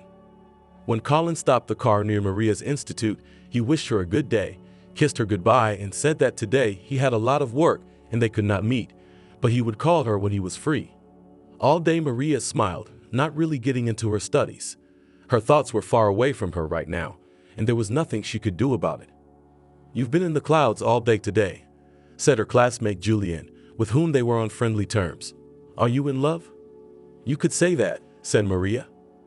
And who's the lucky guy? Someone from the courts or the institute? No, he's not from the institute. Maria was not going to go into details. Secret? No, he worked at Dad's clinic. Maria said, and it was basically true, because Colin worked with his father, worked. A dentist. Yeah, Maria said. Are you going home? I'm waiting for Sabrina. I'm going to the mall with her. She's going to her sister's wedding to pick out a dress. Do you want to come? Julian suggested it. I'm going home. Maria answered. See you tomorrow then. See you tomorrow. As Maria left, Oliver approached Julian. Why are you looking so sour today? She asked him. Nothing. Do you happen to know if Maria is serious about this on the audit? He asked. What audit? Julian didn't understand. Well, on the gray Audi that often picks her up. Julian laughed. So it's her brother who picks her up, but she has a boyfriend too. So Oliver, forget it and switch to another subject. Julian replied, Brother? Asked the man, eyes bulging. Yeah, why are you so surprised? No reason. Oliver answered and walked away. He'd seen Maria kissing this brother in the morning. In the evening, Cullen did not call, but came to their house with his parents. Maria was terribly afraid that he would now tell them everything about their relationship, but Colin did not. They all had dinner together, and then, when everyone had gone to their rooms and after talking to Casey, he went to Maria, and barely having locked the door of her room behind him from the inside, he immediately put his arms around her and kissed her. I miss you terribly, he whispered. Are you crazy? They can hear us, she said in a low voice. Well, we're not going to do anything that they might hear, he said. I just wanted to see you. Did you miss me a little? I missed you a lot. Maria answered and pressed herself against him. I should have told you today. We decided on Saturday. I remember. He said, tomorrow I'll take you to the institute. Okay, Maria agreed. Colin did not linger long in Maria's room. They chatted a little, and then he went to sleep in the room where he had once lived. Oliver arrived early and waited for Maria. When he saw the gray Audi, he hid behind one of the columns near the entrance to the institute and watched. From this place it was very well visible how Maria was kissing this very brother. Please, he burst out from what he saw. Such perversion he had never seen before. Oliver pulled out his phone and took a few pictures. He didn't wait for Maria to get out of the car and went to the institute. Throughout all the classes, Maria saw Oliver staring at her with a very strange gaze. When they ran into each other in the cafeteria, she couldn't stand it and asked, May I ask why you stare at me all the time? Maria asked him. I'll tell you after class, he replied. I'm not really interested in the reason. Just stop looking at me like that. Maria said and went to Julianne, who was already paying for her lunch. Oliver waited for Maria on the street, glad that the gray Audi was not near the institute. Shall we walk to the subway? He asked when the girl came out into the street. No, Oliver, I've told you a million times I'm not going out with you. Stop following me, Maria said irritably. I didn't know you were a pervert, Maria. He grinned nastily and then took out his phone from his jacket pocket and showed Maria the photos of her kissing Colleen in the car. I'm very curious. Do your parents know what their kids are doing? At the institute too? No one knows yet, but that's just for now, he said in such a tone, as if between them a battle in which she lost. Maria was frightened at first, and then suddenly began to laugh. Could she have thought that this underdog was spying on her? This is spy stuff. Oliver, are you playing spy? Maria asked through her laughter. No. I just happened to find out you were with your own brother. Pervert. He replied, making a squeamish grimace. Without knowing anything, you shouldn't draw conclusions. He's not my brother. Maria stopped laughing and looked at her interlocutor like an idiot. Your brother comes for you on the gray auditory. He didn't understand. Julian obviously told the truth. There was no doubt about it. No, we have different parents, so I'm not a pervert, but you're a total asshole. Not wanting to continue this conversation, Maria hurried away. When Colin called her in the evening, she told him about the situation and they laughed together. I hope this Oliver won't go running around the whole institute and spreading gossip, he said. What's there to gossip about? I told him that you and I are not related, answered Maria.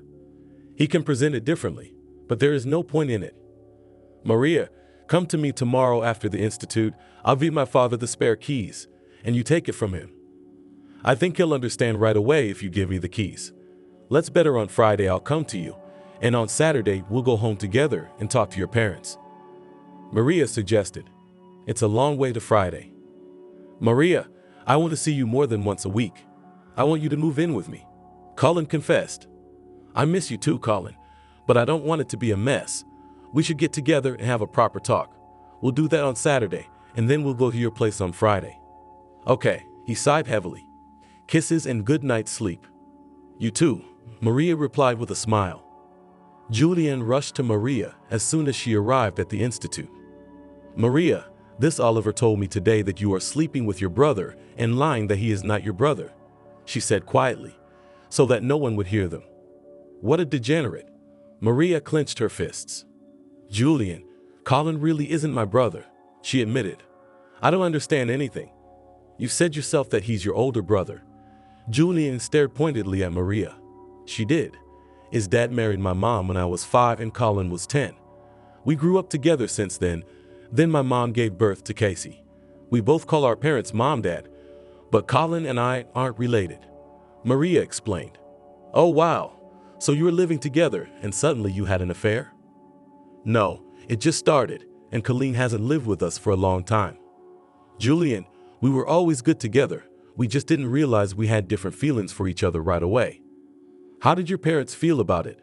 Julian asked, fluttering her eyes open. We haven't told them yet. We're going out on Saturday. There's nothing wrong with us loving each other and wanting to be together. I'm nervous about it, but I think it'll be fine. Without shock, of course, will not do, but mom and dad we have normal will understand, I think. I don't want any rumors to spread around the institute. I won't tell anyone. And unless your brother and sister, there's nothing wrong with your affair. There's nothing to gossip about. Julian replied. Exactly.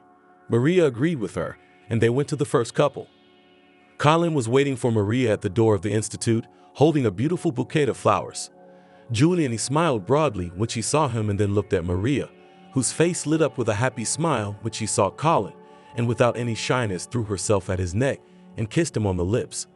When Julian saw Oliver, who was not happy, she came to him.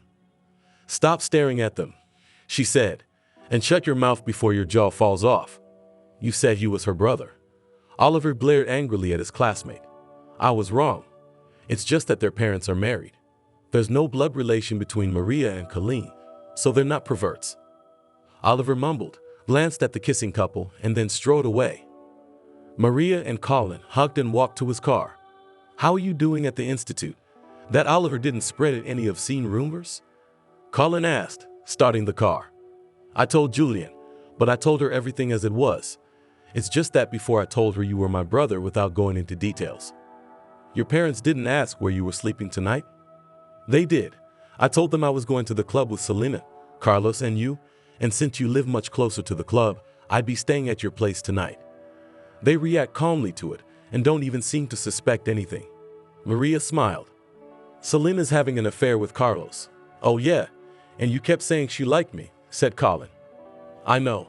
It's a good thing she switched. Jealous of me? Colin smiled slyly. Nope, I knew you were indifferent to her, Maria replied. As soon as they were at Colin's apartment, he immediately embraced Maria and began to kiss her, taking her into the room. I missed you terribly, so I won't let you sleep tonight, he whispered, deftly releasing her from her clothes. I don't mind that at all, Maria replied, unbuttoning his jeans. She even felt a little ashamed of her lecherous behavior, but her desires overcame her shame. She felt so good now, and she didn't want to leave Colin even for a minute. She didn't care about gossip. If it got around the institute, she wasn't afraid to confess everything to her parents. She wanted to be with him. She wanted from him not brotherly love, and what was happening between them now was beautiful and filled her soul with boundless happiness.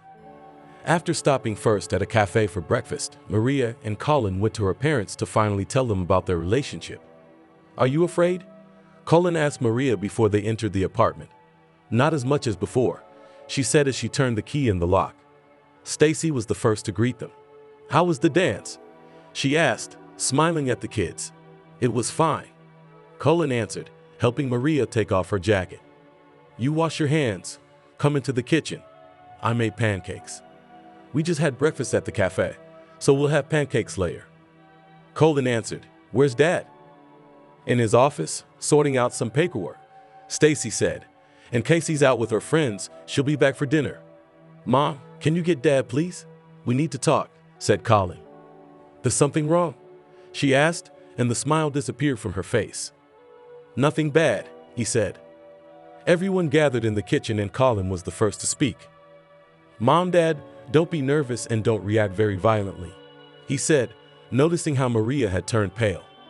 The thing is that Maria and I, well, in short, we are not really brother and sister, and we have a slightly different relationship. We're serious and we want to be together. Stacy turned white as a sheet, and Alexander frowned and stared at his son in amazement. I know you're in shock, but there's nothing wrong with me and Maria loving each other. Cullen continued. Yes, but, Stacy mumbled, not knowing what to say.